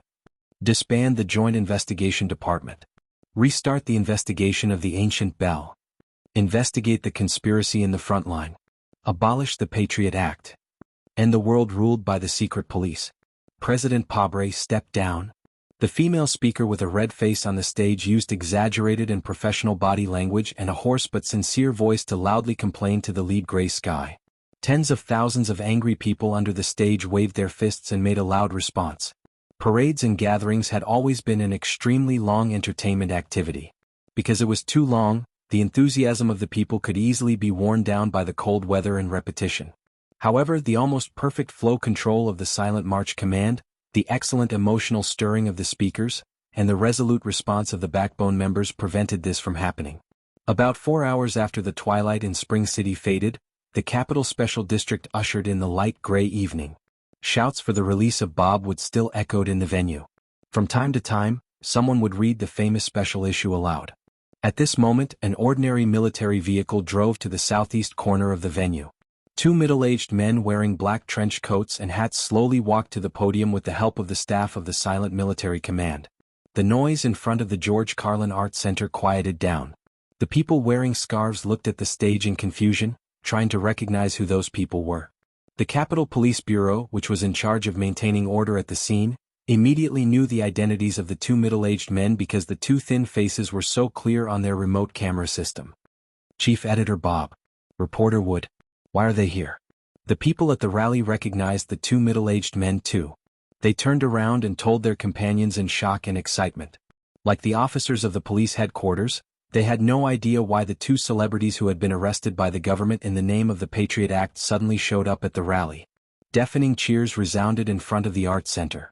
At the outermost edge of the crowd, the director of the Capital Special Administrative Region Police Bureau looked at a senior official of the Joint Investigation Department, whose expression was even worse, and said angrily, "Are you crazy? You want us to arrest them now? I know they are fugitives, but please open your eyes and take a look. There are tens of thousands of angry people at the scene. If we, the police, dare to walk into the crowd and read the arrest warrant, we may be torn to pieces in the next moment." The director of the General Administration, who was very experienced in dealing with mass incidents, knew very well what the two reporters who were talking about their tragic life in black prison on the podium meant to the Federation government and the president. But he also knew that if he provoked the anger of the people at the rally at this time, things would get even more out of hand.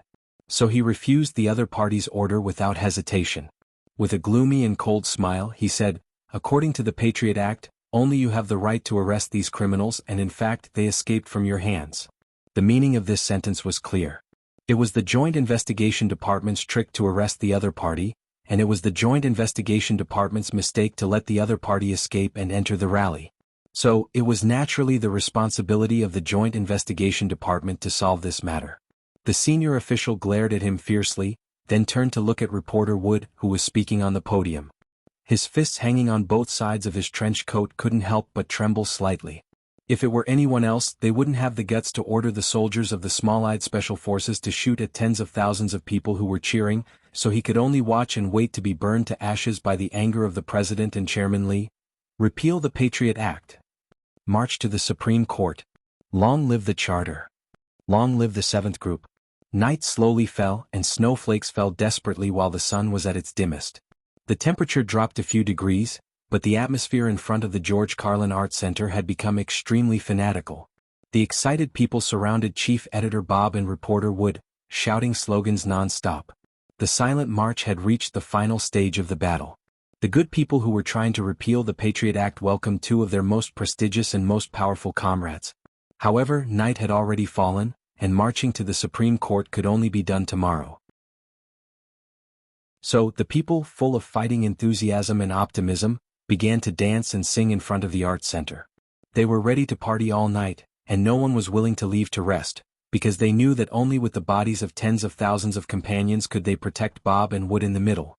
A bright beam of light suddenly illuminated the podium.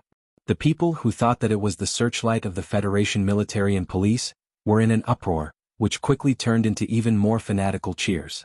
The national idol Jian Shuier, who hadn't been seen for a long time, appeared in the bright beam of light. Wearing a simple and plain blue uniform, she waved to the tens of thousands of people with a smile and a microphone in her hand. The same battle required different weapons because the people who participated in the battle were always good at different things. Some people would charge into the dangerous enemy camp with guns such as the Seventh Group. Some people would frown and keep copying on paper such as Bob and Wood. Some people seemed to be sitting silently and calmly in the command center, but in fact they were thinking about all the strategies such as Tai Ziyuan. More ordinary people chose to vote with their feet and express their attitude with their bodies, such as the cheering crowd at the rally. Jian Shuier was no longer an actress but a singer, so she didn't say too many enthusiastic words of encouragement, nor did she play the role of a goddess who summoned the people to fight. She just sang a song with a very serious attitude.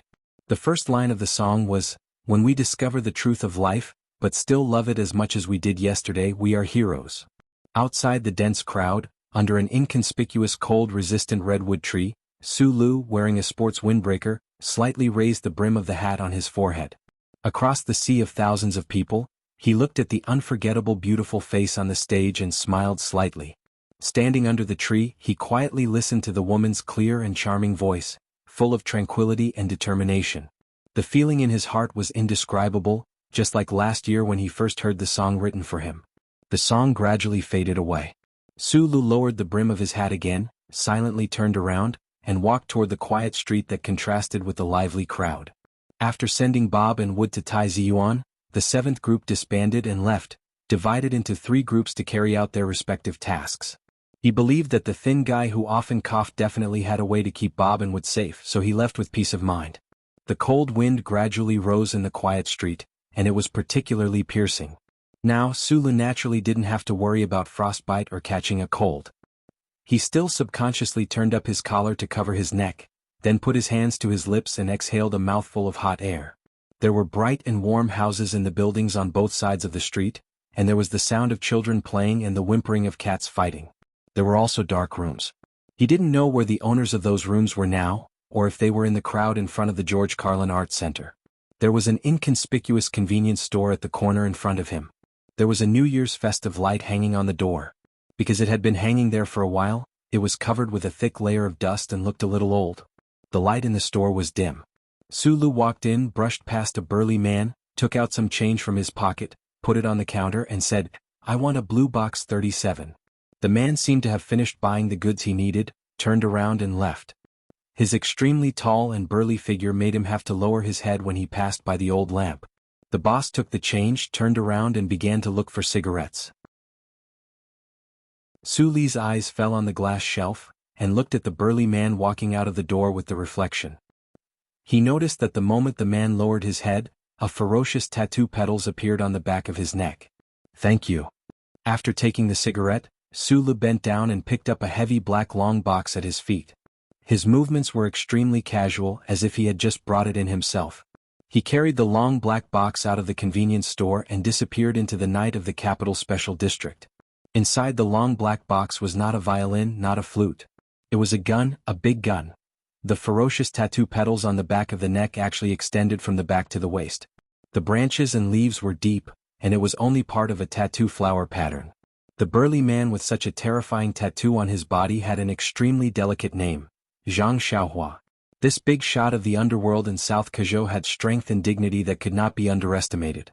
A character like him, no matter what era or situation he was in, would have his own exclusive country and style.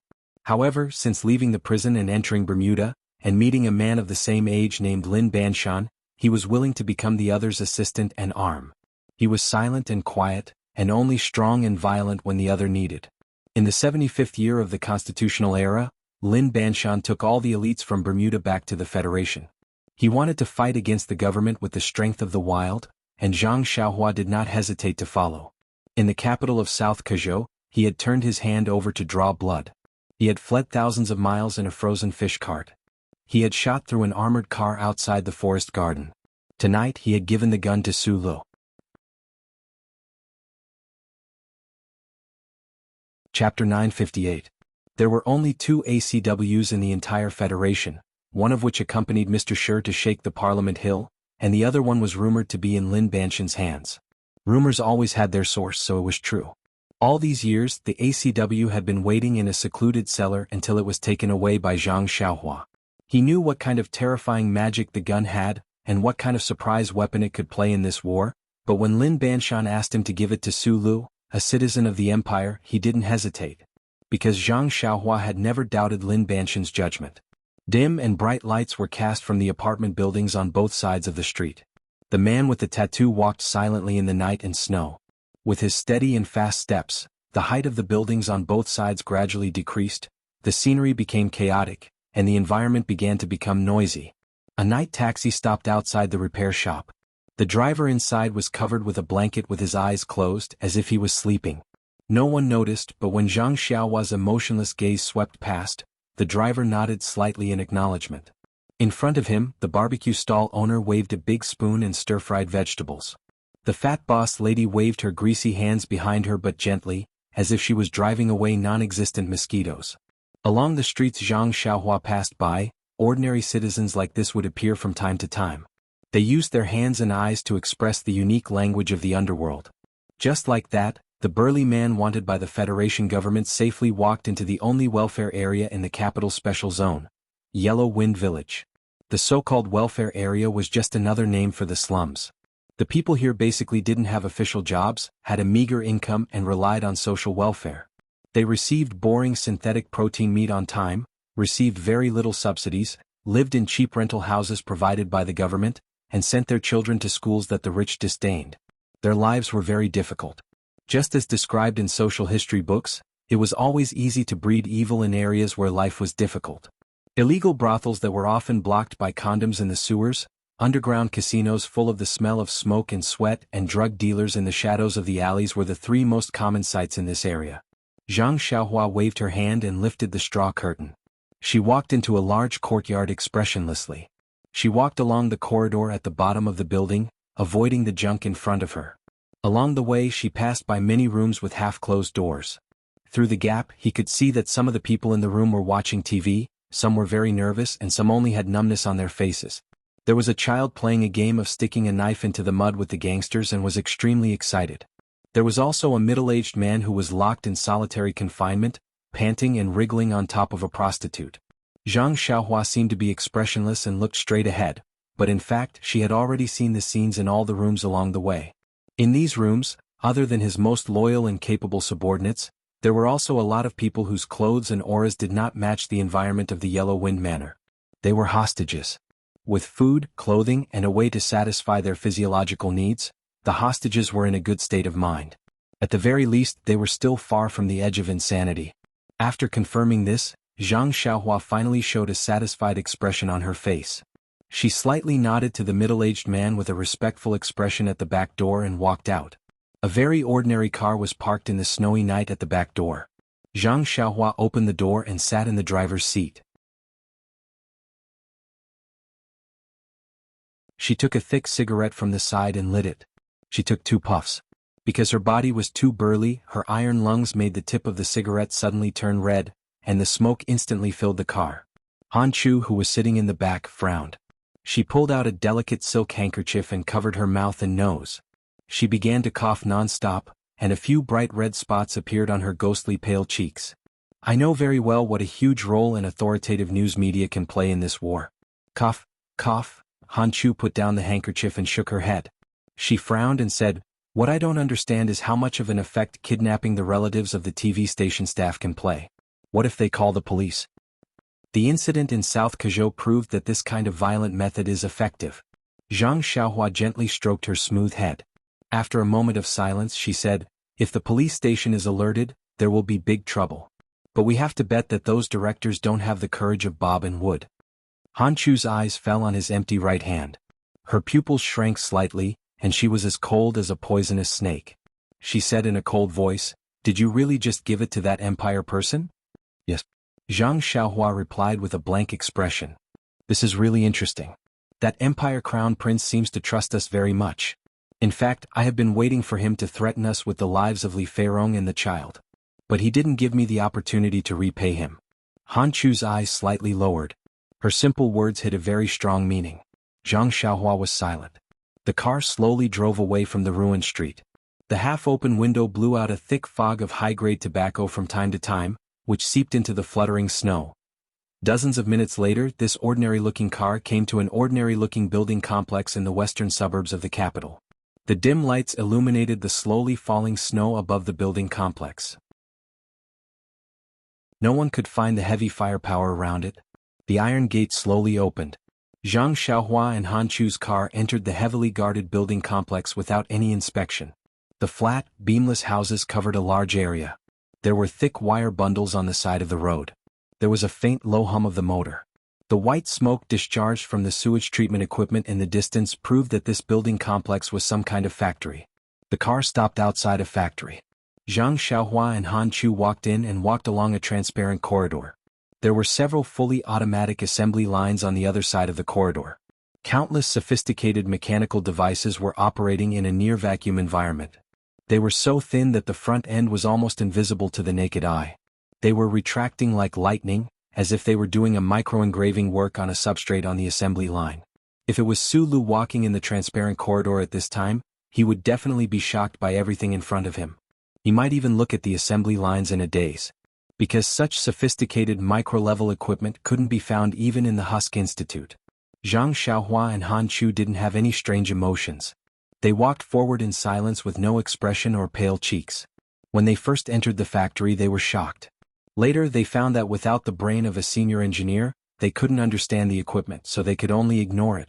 In the office at the end of the transparent corridor, a middle-aged man wearing a green filter suit was looking down at the data in an electronic notebook.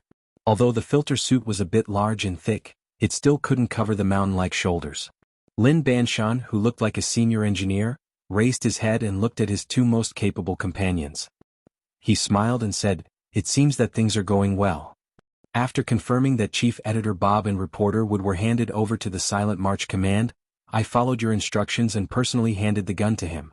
Zhang Xiaohua replied. Han Chu stood by the side for a long time. When he saw that Lin Banshan was about to look down at the electronic notebook again, he could no longer suppress the anxiety in his heart. He undid the second button of his black suit and frowned. If we are discovered afterwards that we are working with a person from the Empire to deal with the government, and that person is a prince, we will go down in infamy for thousands of years. Go down in infamy for thousands of years? Lin Banshan raised his head and said with a smile, "I don't care about that." As if eavesdropping on these evil and meaningless words that made people feel incomparably free and easy, the wind outside the factory suddenly became more violent. A snowflake that had just stuck to the roof was easily lifted by the whistling cold wind and swept up high. The snowflake spun and rolled higher and higher, then slowly fell again.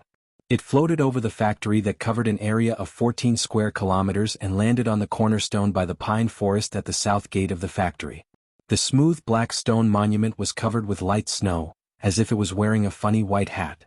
A line of words was engraved on the stone monument. The 24th benchmark chip production base of the Bureau of Proclamation. After the bloody incident in the capital of South Kazhou, Linyuan was divided. The Federation government began to search for Lin Banshan and his subordinates, intending to directly extinguish this dark force. However, who would have thought that the King of Bermuda was hiding in a chip factory of the Bureau of Proclamation? There was no doubt that this was the safest place for Lin Banshan. The snow outside the window stopped. Zhang Xiaoming looked at the 5-person team statue in the snow on Charter Square. There was a faint trace of worry between her eyebrows. There was a knock on the door. Anyone would feel unhappy to be disturbed in the early morning, but Zhang Xiaoming just calmly turned around, tied her somewhat messy hair into a ponytail and opened the door. This was the heavily guarded Parliament building. She was the highest official of the anti-government army in the capital special district of Green Dragon Mountain. She was responsible for the deep sea of the 4 departments. The person or news that disturbed her at this time must be very important. Of course, she was so calm now because she woke up very early today. Bob and Wood appeared at the scene of the meeting. According to your instructions, the organization has started a reverse investigation. There are some preliminary results now. The male subordinate who was publicly identified as a deputy military officer looked at her nervously and reported. According to the information from the Ministry of Defense, there was an attack at the No. 1 Military Region Sanatorium at 20 noon yesterday in the capital time zone, 6 in the evening in Spring City. The attackers should be the first 7 groups of soldiers. Zhang Xiaoming nodded. The subordinate looked at her and said hesitantly, "According to the witness report, it is confirmed that the former Federation Colonel Su Lu appeared at the scene of the attack." Although the story of the first love between the Leaf of Green Dragon Mountain and the hero of the Federation was not as well known as the man involved and the National Idol girl's engagement, it was not a secret. At least, all the fish in the deep sea knew that their young female leader had certain untouchable areas. However, to his surprise, Zhang Xiaoming's expression did not change at all. She just nodded softly. The door closed. She walked into the bathroom and looked at the man in the wheelchair with an unnatural expression. After a moment of silence, she asked in a low voice, "Your name is Da Vinci? Did Sula give you such a crazy idea? Did he say anything else?"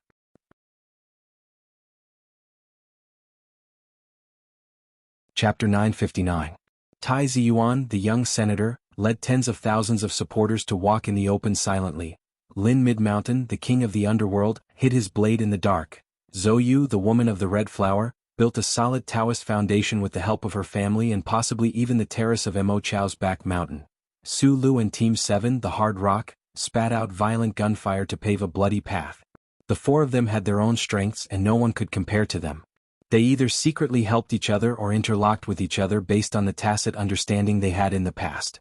In today's Federation, they weaved a rigid barbed wire net with countless barbs hanging from it. The seemingly invincible government of the Federation, which had countless resources, looked particularly dim in front of the net. The enormous bureaucracy, which was composed of corrupt, incompetent officials and political opportunists, was extremely inefficient and lacked vigor because of countless rules and scruples. The military, which could easily tear the net into pieces, could not fully demonstrate its fierceness according to the spirit of the Federation's charter. In fact, the Bureau of Proclamation, which had been controlled by the government, was no longer as omnipotent as it had been in the past thousands of years for some strange reasons.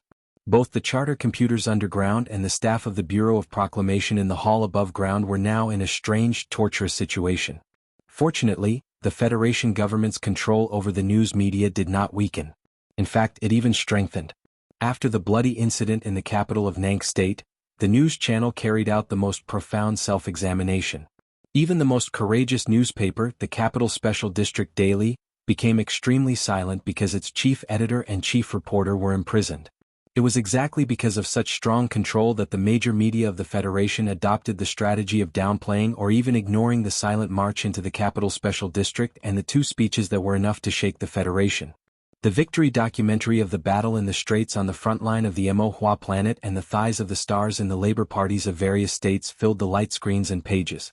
This morning, the major media of the Federation were all out in full force, which was extremely rare in the past 3 years. Countless reporters brought interview equipment to the judicial district next to Robbie Avenue. This was because the news that was about to happen made it impossible for the editorial boards of all the newspapers and television stations to ignore it.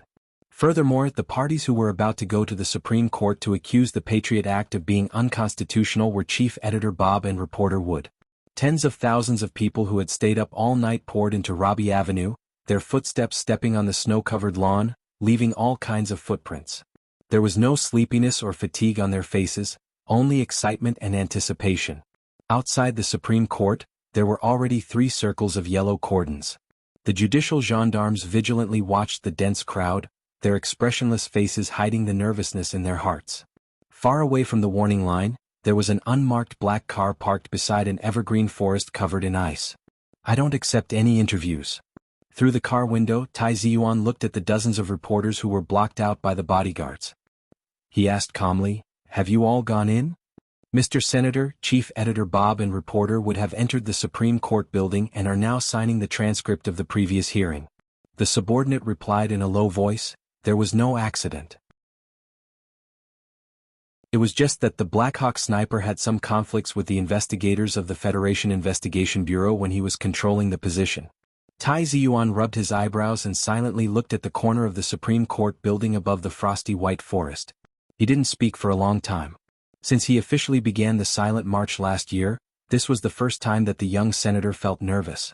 Because he knew very well that whether the Patriot Act would be repealed or not was very important. 2 fugitives entered the Supreme Court to file an unconstitutional lawsuit, and they had just been handed over to him, but they had already begun this work that might take a long time. It looked a little rushed and even funny. Only his close subordinates knew how long Tai Ziyuan had been preparing for this day. He just lacked a fuse, and Chief Editor Bob and Reporter Wood were the best fuses. The former Minister of Justice is the lead lawyer, the Dean of the Faculty of Law of Capital University is the second lawyer, and the former prosecutor Xiao Wenjing can only do odd jobs. In my opinion, with such a luxurious lineup, it won't be too difficult to win any case. Tai Ziyuan took out a handkerchief and gently wiped the corners of his pale lips. He looked at the corner of the Supreme Court building and murmured, as if he wanted to boost his confidence. The subordinate next to him didn't seem to hear his murmur and reported in a clear tone, "Last night, Mrs. Chow of Prime Minister Nan went to Pinecone Ridge to visit Chief Judge Jiang at your request." He looked up at Tai Ziyuan and continued, "Until 3 o'clock in the morning, Chief Judge Ji still insisted that Chief Editor Bob and Reporter Wood's fugitive status had not been resolved, and they were not qualified to file an unconstitutional lawsuit."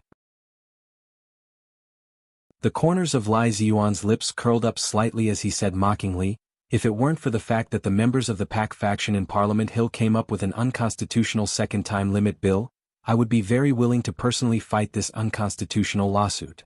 However, after confirming that the 3 manors in Bermuda have been permanently transferred to his wife, Chief Judge Ji has corrected his stubborn judicial concept. The subordinate continued to report, but his emotions were not as calm as his expression. He was in charge of bribery-related matters and knew very well that the 3 manors in Bermuda were not comparable to ordinary manors. He even believed that even Lin Banshan couldn't enjoy such a luxury in Bermuda.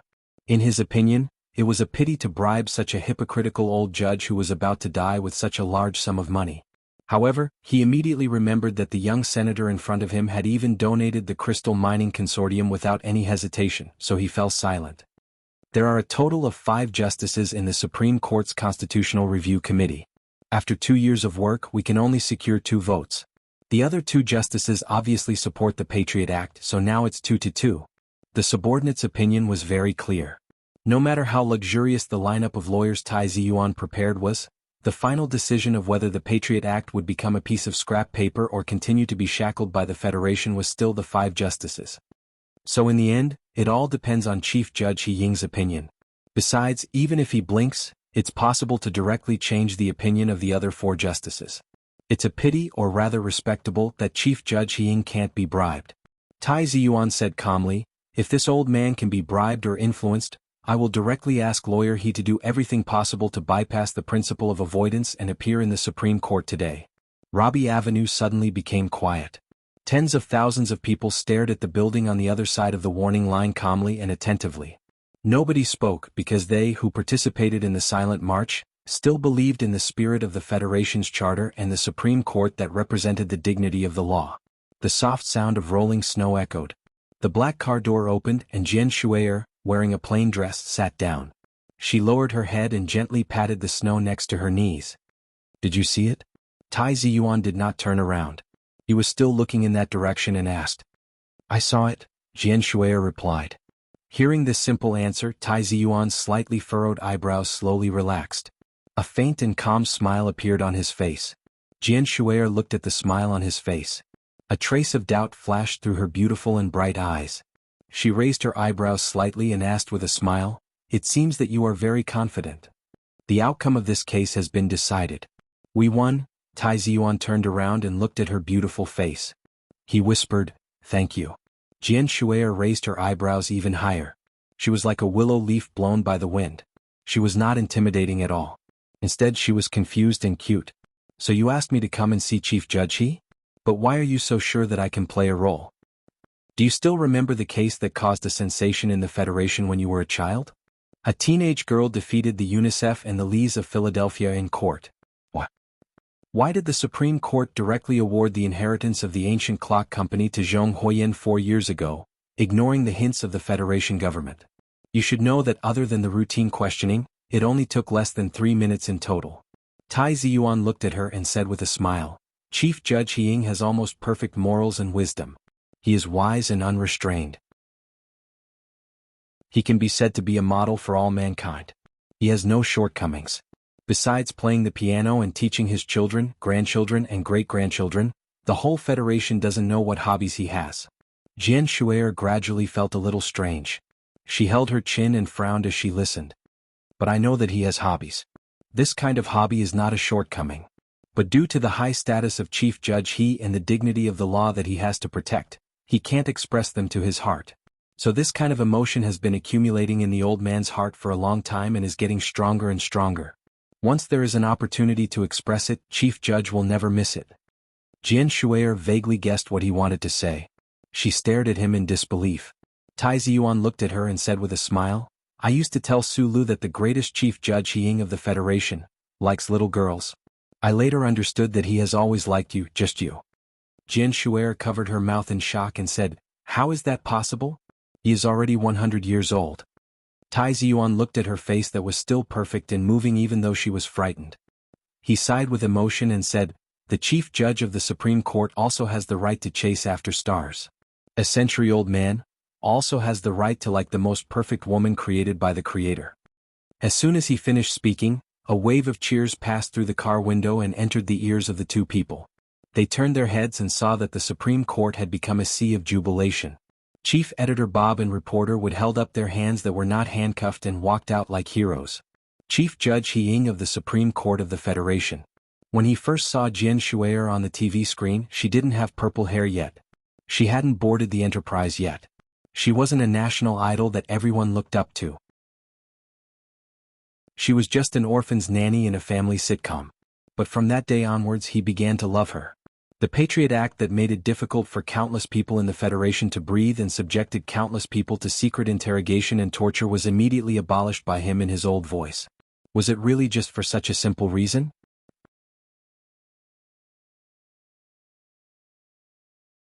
Chapter 960.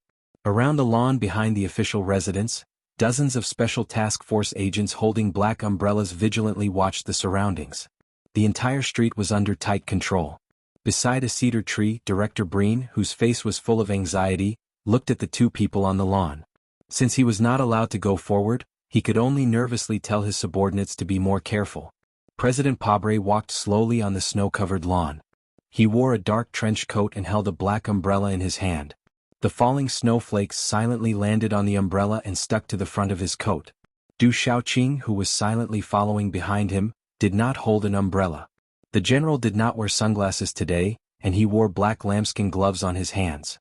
His dark military uniform was as straight as usual, without a single wrinkle. The snowflakes that fell on the uniform either fell or melted, dyeing it in different shades. He looked at the dark side of the president's face and suggested in a low voice that they return to the official residence. President Pabre shook his head and looked at the people on the other side of the lawn. He said, "Because of the appearance of those rebel soldiers, they are a little too nervous." Du Xiaoqing maintained his silence. To define those soldiers as rebels, in my opinion, it is a little ridiculous, even shameless. President Pabre stopped walking and looked out from under the black umbrella, but he did not know where he was looking. He smiled bitterly and said, "The official residence has received the report from the Ministry of Defense, and I believe you should have also seen the official accusation made by Colonel Li Feng. But it was not until last night when I saw the officer in the wheelchair that I dared to believe that everything that happened on the Mohua planet was true." He turned his head and looked at Du Xiaoqing quietly. He said, "Now it seems that you were right to advise me not to appoint Hu Lian as the enemy's commander-in-chief. The things that he and Director Bailey have done will make the Federation government pay a great price." President Pabre did not know about the purge on the front line of the new 17th Division and the murder of the first 7 groups of soldiers. Even after receiving the report, he was still unwilling to believe that the senior officials who were loyal to the government would do such a thing. Not only were they cold-blooded and ugly, they were also so stupid. President Pabre thought about the attack on the sanatorium in Spring City. He thought about the accusation made by the member of Group 7 at the meeting last night. He thought about the small-eyed man who had returned to the Federation and was hiding in the darkness. He let out a deep sigh with a strong sense of self-mockery. There were also the parents of the members of Group 7. Mr. President's expression became even colder. He had a vague feeling that some troublesome and even extremely dangerous factors were about to appear, and it was something that he could not control. The silent Du Xiaoqing finally opened his mouth to speak. He looked at Pabre and said, "Mr. President, if a lion leads a flock of docile and incompetent sheep to battle, although it is hard, it is not necessarily a failure. But if a lion leads a flock of greedy aardwolves to battle, perhaps it will collapse before defeating the enemy." President Pabre frowned slightly and fell into silence. "I still adhere to the views of that day. There are many people in the government and the military who are not worthy of trust and are not worthy of being relied on. Such people can only cause harm to our cause and will not be of any help." Du Xiaoqing's face was cold and indifferent. He said firmly, "The people I am referring to include Chairman Li Jiedu. Lieutenant General Hu Lian is his student. He is the leader of the infamous Joint Investigation Group. You should keep your distance from him." President Pabre looked at him and said after a moment of silence, "Du Xiaoqing, if you are willing to take out the patients on the battlefield and look at the history of human society, you will probably understand that Chairman Li's willingness to sully himself is in fact a kind of sacrifice." He waved his hand to stop Du Xiaoqing from continuing to suggest. He said in a deep voice, "Those families, especially those in the back of Macho Mountain, have been silent for too long. Now they have the best opportunity. I believe that they will not continue to be silent. Your task now is to let the army make all the preparations. Of course, if the situation does not enter the most difficult and complicated situation, we will try not to let the army participate in these affairs." After saying this, the snow-covered lawn fell into silence again. After a long time, Du Xiaoqing stood at attention and saluted, and then left in the snow. Walking into the official residence, President Pabre handed the dripping black umbrella to the staff, took off his windbreaker and put it in his arms, and pushed open the heavy antique wooden door of the dining room. After entering the door, the worry on his face disappeared without a trace. Looking at his busy wife, he laughed loudly and said, "Dear, what are we having for lunch today?" The First Lady of the Federation turned around and took the windbreaker from his arms. She replied with a gentle smile, "Green beans and minced meat. There is hot soup on the table." Have a sip to warm your body. It seems that the snow will continue to cool down. I am afraid that it will not warm up until March. The First Lady began to tidy up the table and prepare lunch. She put the bread basket in front of her husband, who was drinking soup. Then she turned on the TV and said casually, "Chairman Lee has been coming to the official residence to eat much less recently. You also know that he is very busy these days." President Pabre lowered his head and drank the pepper soup. His tanned face showed a satisfied expression, and he praised exaggeratedly, "The soup still tastes so good. I feel hot all over after drinking 2 spoonfuls. Pretending that the food is delicious to please me. You have been using this trick since we were dating. Don't you find it annoying?" The First Lady said with a smile. "This trick of yours is not as good as Colonel Su Lee's. Every time he comes to eat, he doesn't need to say any words of praise, and he doesn't need to show any expression of praise. He just keeps eating with his head down and adds rice 3 or 4 times in a row." She suddenly remembered that she was talking about an old friend who had not eaten in the official residence for more than 3 years. She was talking about a prince of the empire, and she was talking about her husband's biggest enemy. She stopped talking gloomily. President Pabre held the spoon and looked at his wife silently for a long time. Suddenly, the wrinkles at the corner of his eyes deepened. He laughed and said, "That guy is just born with a big appetite. You have been fooled by him." The laughter gradually disappeared in the small dining room of the official residence. Nobody mentioned Sulu anymore. President Pabre tore the bread and dipped it in the thick soup, mixed it with green beans and meat, and slowly ate it while watching the TV screen calmly. As the President of the Federation, he rarely watched the news channel of the Federation in his private life. It was the same at this time, because even he did not like the so-called authoritative news channel that was tightly controlled by the government. The private TV station called April Flower was broadcasting important political news. The reporter who could not hide his excitement held the microphone and said loudly, "The Supreme Court has announced the immediate repeal of the Patriot Act by a vote of 4-1. More than 2 hours have passed since then, but the silent parade still has not left Robbie Boulevard. Tens of thousands of people are celebrating here, and we have found that more and more citizens of the capital are joining the celebration crowd." President Pabre did not hear what the reporter said at the end. The voice from the light screen entered his ears and turned into fuzzy noise, making his face turn ugly. He knew the news the moment the Supreme Court announced the immediate repeal of the Patriot Act. That was why he had been walking slowly in the snow with Du Xiaoqing earlier. Just when the major forces of the Federation thought that the Federation government he led would suffer a huge setback because of the unconstitutional review and that the president would fly into a rage, he remained calm. He could even quietly have a simple lunch with his wife in the small dining room. President Pabre thought that he could continue to be calm, but he did not expect to see the news at the dinner table full of family love and warmth. It was a completely different feeling from hearing the news in the Oval Office. Listening to the excited reports of the reporters and watching the ordinary people who had been passionately or silently supporting him for more than a decade, more and more people joining the opposition, he suddenly felt that the thick pepper soup had become tasteless. A pair of warm hands gently fell on his shoulders and slowly rubbed back and forth to express their sympathy. President Pabre patted him gently. His wife stood behind his chair and said softly, "Papa, don't forget that I was a lawyer in the past. Although I was only your assistant, I knew that there was a problem with the Patriot Act from the first day I saw it." President Pabre was silent for a moment before he replied, "My dear, I know very well that the Patriot Act is not only problematic, but also completely evil." He turned his head, looked at his wife and said solemnly, "But at this moment the Federation needs this evil law, just like a dying patient needs illegal psychostimulating drugs to help them survive the surgery. It is easy for people with a legal background to judge that once the Patriot Act enters the unconstitutional review process, it will definitely be nullified by the Supreme Court of that old judge. So, the government and I have done a lot of procedures to protect it." He stood up and a self-deprecating smile flashed on his tanned face. He continued, "But the government did not expect that our enemies would be so unscrupulous and start to use violent means when we, who have the most powerful violent organization, have been exercising self-discipline with great difficulty."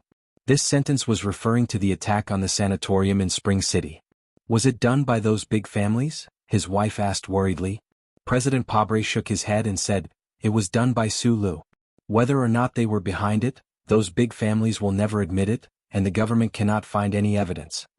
Hearing Su Li's name, a hint of shock flashed on his wife's face. Then she sighed softly and did not say anything more. She picked up the tray and left. Pushing open the door of the bedroom on the second floor, she looked at her daughter who was playing mobile games by the window and said with a smile, "Della, it's time for dinner." Miss Padell looked up at her mother with a sweet smile, put down the phone and walked over. The first daughter of the Federation had now grown into a beautiful young lady, but she still seemed unwilling to talk. Stroking her daughter's curly hair lovingly, the wife sighed and said, "It's been 3 years. Sulu is indeed a citizen of the Empire. My dear, when will you forgive your father and eat at the same table with him?"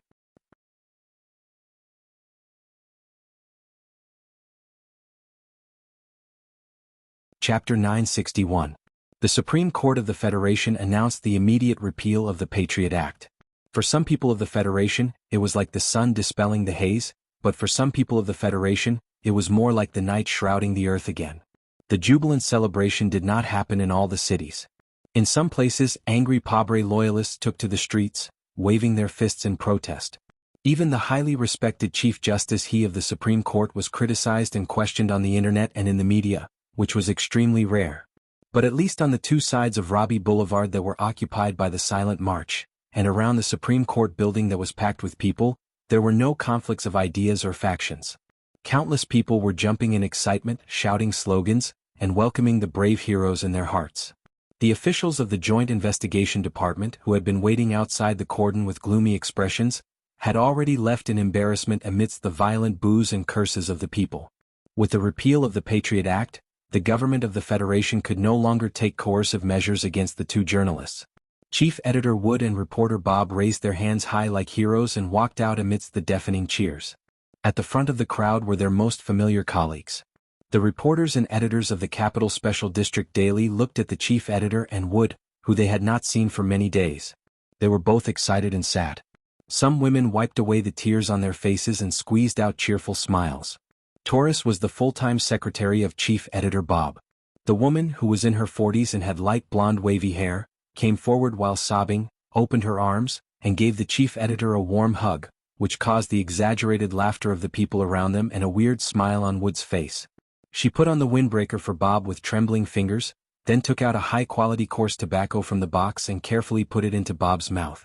Chief Editor Bob lit the coarse tobacco, took 2 deep puffs, and then handed it to Wood, who was full of resentment. Looking at the tears on his secretary's face, he said with a smile, "Don't cry. People will laugh at you." "Okay." Taurus answered with a sobbing tone. She wiped the tears off her face and walked to his side naturally. She asked seriously, "Are you going back to the news agency?" Chief Editor Bob and reporter Wood subconsciously looked at each other, then looked at the other side of Robbie Avenue that was also crowded and lively. They looked at the young counselor who was surrounded by reporters and people. Does the repeal of the Patriot Act represent true freedom? The noisy cheers of the tens of thousands of people around them made the two middle-aged men, who were known as the conscience of the Federation's press, frown at the same time. They thought of the horrible noises in the cells of the Joint Investigation Department and the gloomy time in captivity. They had not obtained true freedom yet, as they could not return to the newspaper office to write editorials and conduct investigations. Once they left the noisy sea of people that was completely inconsistent with the Silent March, there was a high possibility that they would be assassinated, get into a car accident, jump off a building, be framed in some absurd criminal case, or be mentally ill. Councilman Fong knows the situation we are in, so he has been silent since last night. He did not tell us much, so he knows that we, the two of us who have been labeled as heroes, have to stay by his side. Chief Editor Bob looked into the distance and said to Wood, who was next to him, "Right now, we are indeed very helpful to the Silent March movement, so I don't mind helping them." Wood held a thick cigarette between his fingers and shrugged. "I just hate the feeling of being forced as if we are still in prison." Chief Editor Bob said calmly, "Imprisoning the body has nothing to do with the mind. Now that you and I can be heard by the people, we are no longer in prison. And I also want to know if Councilman Fong will be the second President Padre." He turned his head to look at Wood, smiled and patted him on the shoulder. He said, "You don't have to go back to the newspaper office. Pick up the pen and you can still take revenge on society." In January of the 76th year of the constitutional calendar, the snow fell and rested. No one knew when the sparkling snowflakes would fall from the lead-gray clouds again. Only the cold wind continued to blow. In the cold wind, Tai Ziyuan's thin body looked particularly thin, and his face was getting paler and paler. The people around him couldn't help but worry that the young councilman would collapse after coughing again. The reporters who ran the political line all knew that Councilman Fong was not in good health, but no one in the press knew the real reason why his health was getting worse. But for them, pity was the emotion of the fanatical people, but it was definitely not the emotion they should have for the interview. So they held their microphones and recording pens high, and continued to ask questions without pause. Tai Ziyuan raised his hands and gestured for the crowd to quiet down. Then he answered the reporter in front of him with a serious expression. Although Chief Editor Bob and reporter would have been cleared of the ugly and unfair accusations, and the government has to formally apologize and explain this, the government has to bear the relevant judicial responsibility for the cruel and inhumane treatment the two of them suffered during the interrogation by the Joint Investigation Department. The reporter asked, "Councilman, do you mean to pursue criminal responsibility? Then which of the government's serial departments will be involved in the indictment?" The Patriot Act has been abolished, so the Joint Investigation Department, which has dangerous high authority, has lost all reason to exist. It must be disbanded immediately. Tai Ziyuan's answer was simple and direct, and it was strong and powerful. A male reporter squeezed to the front of the crowd, raised the recording pen in his hand and asked loudly, "During the silent march last night, the first 7 Group's officer, Da Vinci, appeared on the podium and claimed that he was persecuted by the government. But according to the military's investigation, this officer fled after killing his comrades on the front lines of Planet Mo. There are related videos, and many soldiers of the new 11th Division can prove that this person once colluded with the Empire soldiers. This person called Da Vinci has been confirmed as a rebel. Letting a rebel officer viciously attack the soldiers of the Federation who were still fighting on the front lines, shamelessly framing the Federation government in order to wash away his sins. Mr. Councilman, how do you plan to explain this matter?" The reporters present knew very well that this male reporter was from the Tribune, which was close to Pobre's government, but they also wanted to know how Tai Ziyuan would answer. The Tribune reporter did not end his sharp questions there. He threw out another bombshell and asked, "According to the Bureau of Proclamation, a spy of the Empire has infiltrated the Federation. With the political situation in the Federation in turmoil, what does the Empire want to do? You and your demonstration team have seriously interfered with the daily operations of the government and caused great harm to the front lines. Is there any connection between the rebel officer named Da Vinci, the abolition of the Patriot Act, the Empire's people, and this silent march? In the context of this war, any factor that involved the Empire would become sensitive and dangerous." Hearing the reporter's question, the crowd suddenly fell silent. Countless eyes fell on Tai Ziyuan's face. Tai Ziyuan narrowed his eyes and stared at the reporter coldly. He found that the other party did not back down but had a provocative look. He vaguely guessed that the government was looking for the right time to announce his former friendship with the Empire's Prince Su Lu as the most powerful countermeasure. Da Vinci is a rebel? Tai Ziyuan stared at the other party coldly. His voice became sharper and more unyielding. Then is he a rebel who fought on the front lines for 4 years, or a rebel whose legs were blown off and will be disabled for life? Without waiting for the Tribune reporter to refute, Tai Ziyuan narrowed his eyes and said coldly, "I'm a retired officer of the glorious Federation. I've not only held a pen in my hand like you, I've also held a gun. I'm not hiding in the safety of the Capitol ring, sitting on the sofa with a pen in my hand and killing imaginary soldiers of the Empire in order to love some people of the Federation." Tai Ziyuan stared at the reporter who had an extremely ugly expression and said word by word, "I've been on the front lines. I've resisted the invasion of the Empire with the guns and bullets in my hands. I've killed countless soldiers of the Empire who rushed in front of me. Those cruel and barbaric soldiers of the Empire are not just imaginary images that only exist in the minds of people like you. They are real people. Therefore you should ask the people of the Empire what they want to do, not me. If you and your newspaper company try to connect me with the people of the Empire in the future and insult the dignity and honor of a retired officer of the Federation, I will not hesitate to shoot you just like I did to the people of the Empire." The Tribune reporter looked at the thin and weak young senator in shock. He was at a loss for what to do because of the sudden pressure from the other party. He subconsciously waved his arms and shouted to his colleagues around him, "He's threatening me. Did you see that? A senator is using threats to fight against the freedom of the press." He thought that the words such as the freedom of the press and threats would easily provoke the emotions of the reporters around him, but he only received indifferent and mocking gazes.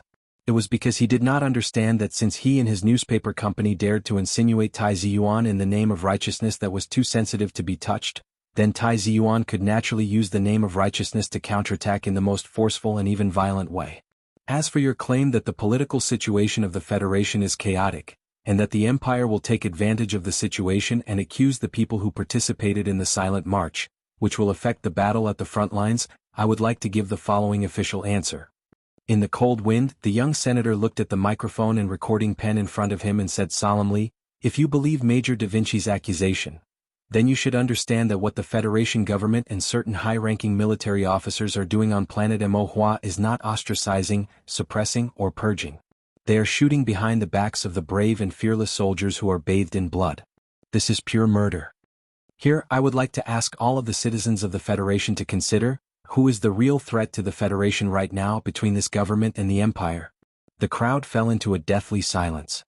Highly recommended a super urban pretentious book, The School Beauty's Bodyguard. Book number 193142.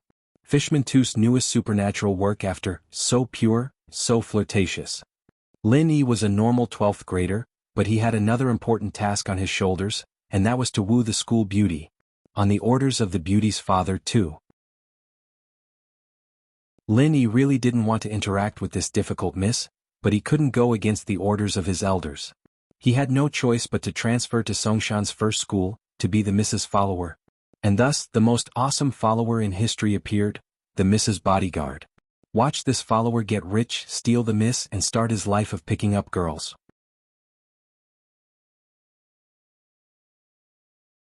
Chapter 962. Silence, silence.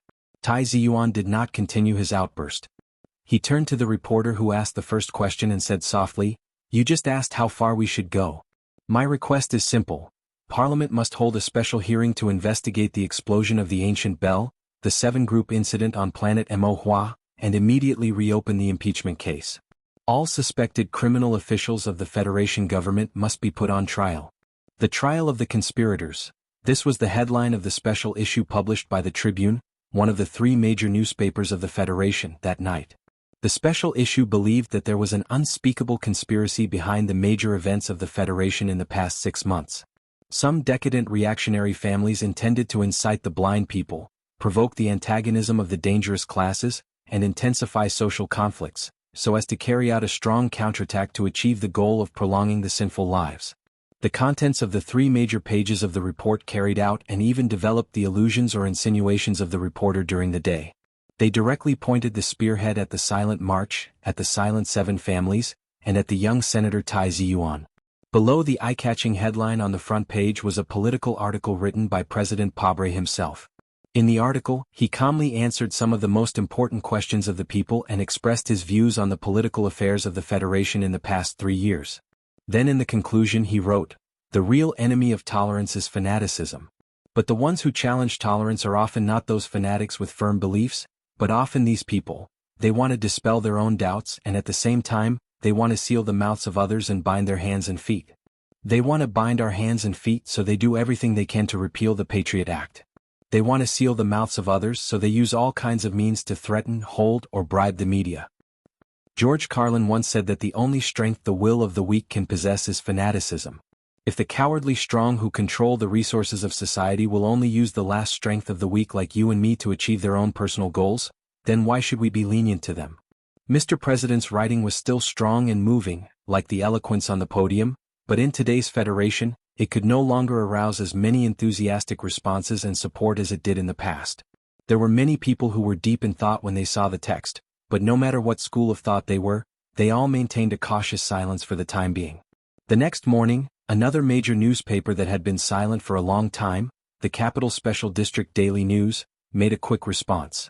In an inconspicuous corner of the second page, the editors enthusiastically cheered for the freedom of the chief editor and chief reporter. At the same time, they published a simple response from Mr. Bob to the president at the end. "If the opposite of fanaticism is callousness, then when you choose callousness, don't blame the people for naturally choosing fanaticism."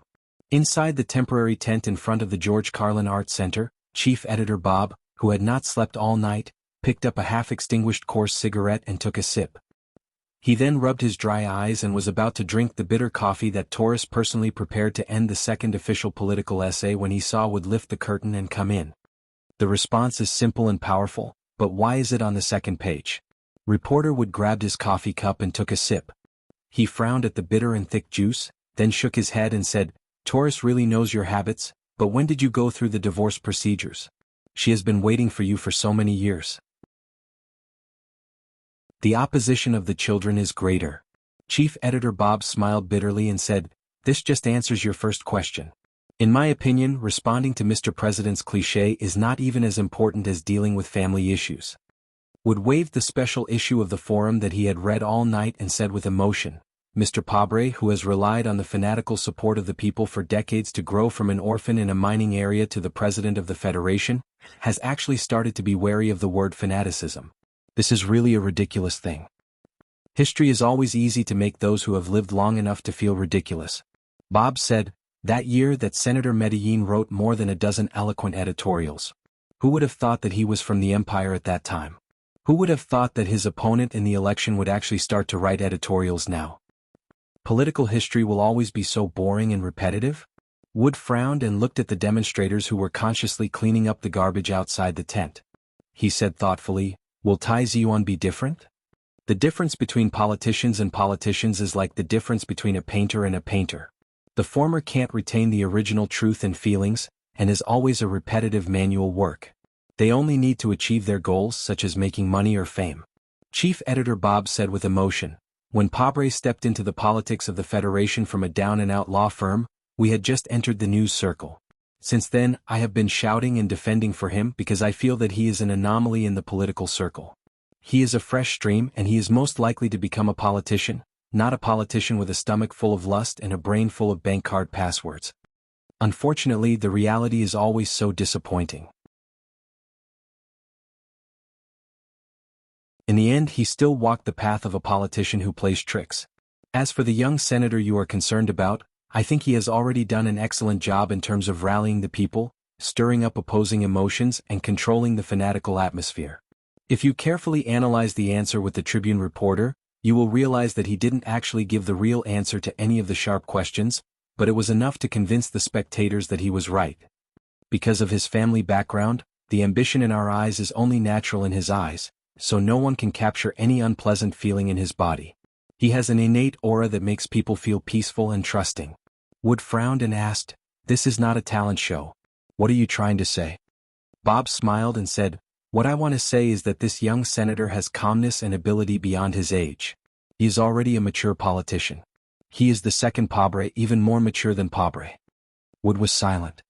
Of course, from the current situation, to defeat a successful politician like President Pabre, you do need a politician like Pabre. Bob spread his hands helplessly and said, or an unreasonable method like Group 7. The problem is that I don't like either of those, Wood said with a frown. Bob said self-deprecatingly, hypocritical and cowardly so-called intellectuals like you and me will of course insist on the system and place all our hopes on the word system. Unfortunately, this kind of hope is very much like talking in a dream.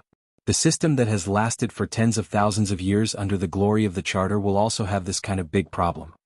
Wood suddenly said, perhaps there has never been such a creature as a politician in the world. Anyone who has been in contact with politics for a long time will become a politician. Bob stood up, opened the tent's curtain, and looked at the silent military headquarters beside the Arts Center in the distance. After a moment of silence, he said, do you still remember the famous ending of Schiller's novel? Which one? Wood asked, is it the report under the gallows? Yes. Bob quietly looked at the orderly demonstrators and murmured in a low voice, kind people, you must be vigilant. Not many people would be like Bob and Wood, who had just been released from prison and were protected by the silent military, but began to have profound or amorous concerns and vigilance about the young senator. Most of the vigilant eyes were still on President Pabre and the government. Several well-known liberal media outlets explained the significance of the repeal of the Patriot Act on a large page, and at the same time reprinted Bob's simple response to the president's political views. They also sharply questioned the government for the first time in 3 years. Why did the news channel of the Federation only broadcast a short message about the repeal of the Patriot Act without any video content? Did it mean that the government was seriously interfering with the freedom of the press? And why did the Joint Investigation Department not show any signs of disbanding? For 3 years, in order to cater to the public opinion of the Federation, and also because of the Patriot Act and the Joint Investigation Department, few media outlets other than the Capital Special District Daily News would make such tough inquiries. Now that the Patriot Act was repealed, they finally showed their courage. Perhaps in response to this courage and pressure from all sides, the Federation Parliament quickly convened a special meeting. However, to everyone's surprise and even shock, the special meeting had nothing to do with the several political demands of the silent military. There was no investigation of the explosion of the antique bell, no investigation of Group 7. The special meeting on Parliament Hill attempted to pass a brand new bill called the Homeland Security Act, and most of the contents of the bill were exactly the same as the Patriot Act. Only then did people remember that Pobre's faction still had an absolute advantage in terms of the number of senators on Parliament Hill. This was his parliament. The atmosphere on Parliament Hill today was as calm as usual, or it could be said that it was extremely depressing and silent. Only the staff carrying materials were walking back and forth between the seats. After the midterm elections, the opposing senators were used to failure. The only thing they needed to do was not raise their hands during the voting. Even so, they could not stop the bills and regulations from being passed. So many people simply chose to sleep. After all, they could not raise their hands under their heads. Please raise your hands. The security guard on Parliament Hill looked at the young officer in the wheelchair expressionlessly. He gestured for him to raise his hands and then took out a detector to check. He did not even miss the gray blanket covering the disabled officer's broken leg. Since the tragic death of Vice President Byron and several senators on Parliament Hill that year, the security measures on Parliament Hill had become extremely tight. No one could enter the building with a gun. After the check, Da Vinci pushed the wheelchair through the door. He stroked the sore part of his broken leg from time to time. The expression on his determined face was unusually calm. No one, including the security guard, would have thought that the rebel wanted by the Federation government would dare to appear on Parliament Hill.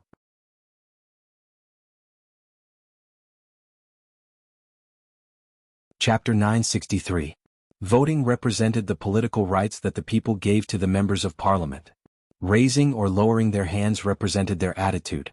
However, in Parliament Hill, some members were playing with their fingers in boredom, some were sleeping on their arms, and some were playing games on their phones. The National Security Advisor was explaining the Homeland Security law in detail, and the members of the PAC faction were asking questions with a serious expression. Occasionally there would be warm applause, but in the eyes of these minority members, it was as if it didn't exist. Since the problem couldn't be solved through voting, then it was better to just silently resist. Members of Parliament, Parliament Hill is the last bastion of justice for the Federation. In order to win this war with the Empire, in order to protect the greatest justice of the people, I hereby ask that you raise your hands and pass the Homeland Security law. The National Security Advisor ended his explanation and nodded with a smile, indicating that he should step down. The host of the meeting looked at the schedule and said into the microphone, "Next, let's welcome Lieutenant Colonel Yun Peng from the Department of Defense to speak." On the pathway paved with expensive wooden planks, a wheelchair slowly and firmly moved up. The young officer on the wheelchair had a firm expression, as calm as the blanket covering his broken leg. "Are you Colonel Yun Peng?" The host frowned as he looked at the wheelchair in front of the podium, feeling that this officer looked somewhat familiar. The officer shook his head and replied, "No, I'm Major Da Vinci from the new 17th Division." Hearing this name, the members of Parliament who were playing with their fingers in boredom stiffened. The members who were sleeping on their arms suddenly sat up straight, and the members who were playing games on their phones subconsciously looked up. The originally lifeless Parliament Hill was suddenly filled with exclamations. A few members of the PAC faction stood up in shock. After hesitating for a moment to confirm the identity of this person, they began to shout for the guards. The guards at the various entrances quickly rushed to the podium. Da Vinci, who was sitting in the wheelchair, didn't seem to notice the danger at all. He stared at the dense crowd of members of Parliament below the podium and spoke at an extremely fast speed. "Mr. National Security Advisor said that Parliament Hill is the last bastion of justice for the Federation. You are sitting here because the people have given you the right to sit here. Then why can't you take the time to listen to the voices of the real soldiers on the front lines?" The guards had already rushed to the rostrum. The guard at the front pulled out a stun baton from his waist. A guard grabbed his wheelchair, and a guard roughly grabbed his collar, trying to twist his two remaining hands to the handcuffs behind his back. With his wheelchair overturned, Leonardo da Vinci struggled with all his might. His military uniform that was densely decorated with military medals and decorations was torn apart. Lying on the ground, he looked at the distant dome of Parliament Hill and roared angrily, "Damn it! You bunch of cowards." Faced with this disabled officer's angry reprimand, some of the councillors frowned slightly. Then they slowly lowered their heads and continued to play with their fingers. The other councillors stood up and waved their arms, cursing angrily in response. They also booed him mercilessly. At this moment, the councillor who was playing mobile games frowned. He slammed his mobile phone on the table and said, "Wait. Wait for the rebel officers to deliver a vicious speech attacking the Federation on Parliament Hill? Larry, you have to remember that this is the sacred Federation's meeting room, not the gathering place of some hooligans. Please remember your identity and don't do anything stupid." Da Vinci was pressed to the wooden floor by the guards. In his eyes were the magnificent crystal chandelier hanging in the dome and the rostrum high above. He was still sad, but he did not have the tragic feeling of a desperate person. He gave up resistance and laughed loudly like a lunatic. The Federation News Channel is broadcasting the meeting room live. The whole Federation is watching how you treat a disabled major. Mr. Councillors, it seems that you are really not worried about being abandoned by the voters. No one believed the threat of this officer. Indeed, there were 12 cameras set up by the Federation News Channel in front and behind the rostrum. However, this was the usual practice of the Parliament Mountain. There was no news broadcast today. At this moment, the main light screen behind the rostrum suddenly lit up like a white wall. The quality of the light screen was very poor. Only a few blurry faces could be seen, but the logo of the Federation News Channel clearly appeared in the upper left corner of the screen. Under the logo there were two clear words, "Live Broadcast." The whole Parliament Mountain was in an uproar. The councillors who had just sat down after satisfying their anger and curses stood up again in shock. They looked around for possible surveillance cameras as if they had seen a ghost. The picture gradually became clear, revealing a handsome but extremely violent face. Next to this face, there were 7 or 8 officers wearing the uniform of the Federation. The Parliament Mountain gradually quieted down. All the councillors' eyes fell on the light screen and recognized the identity of this officer.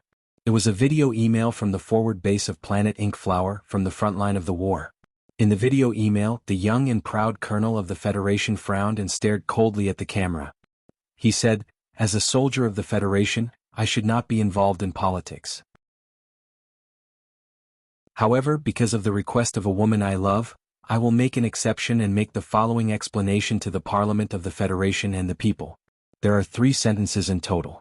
"I am Colonel Li Feng, the current commander of the 17th Division of the Federation's 1st Military Region. The officers next to me are all officers of the 17th Division.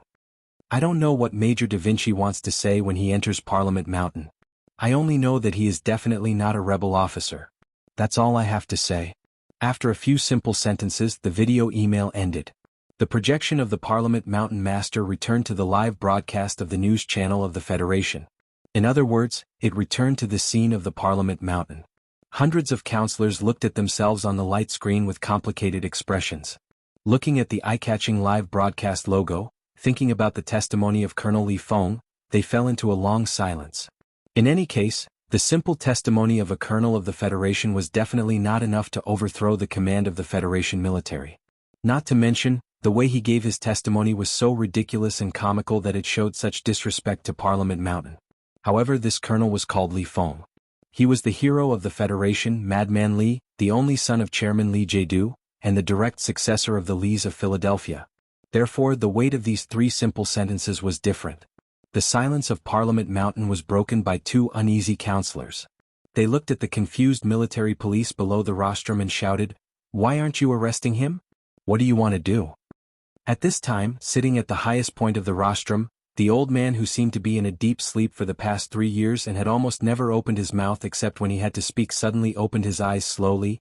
"You're tuning in to the Dreamy Chapters YouTube channel. We're so grateful for your support, and don't forget to subscribe to join us on this incredible journey through captivating stories.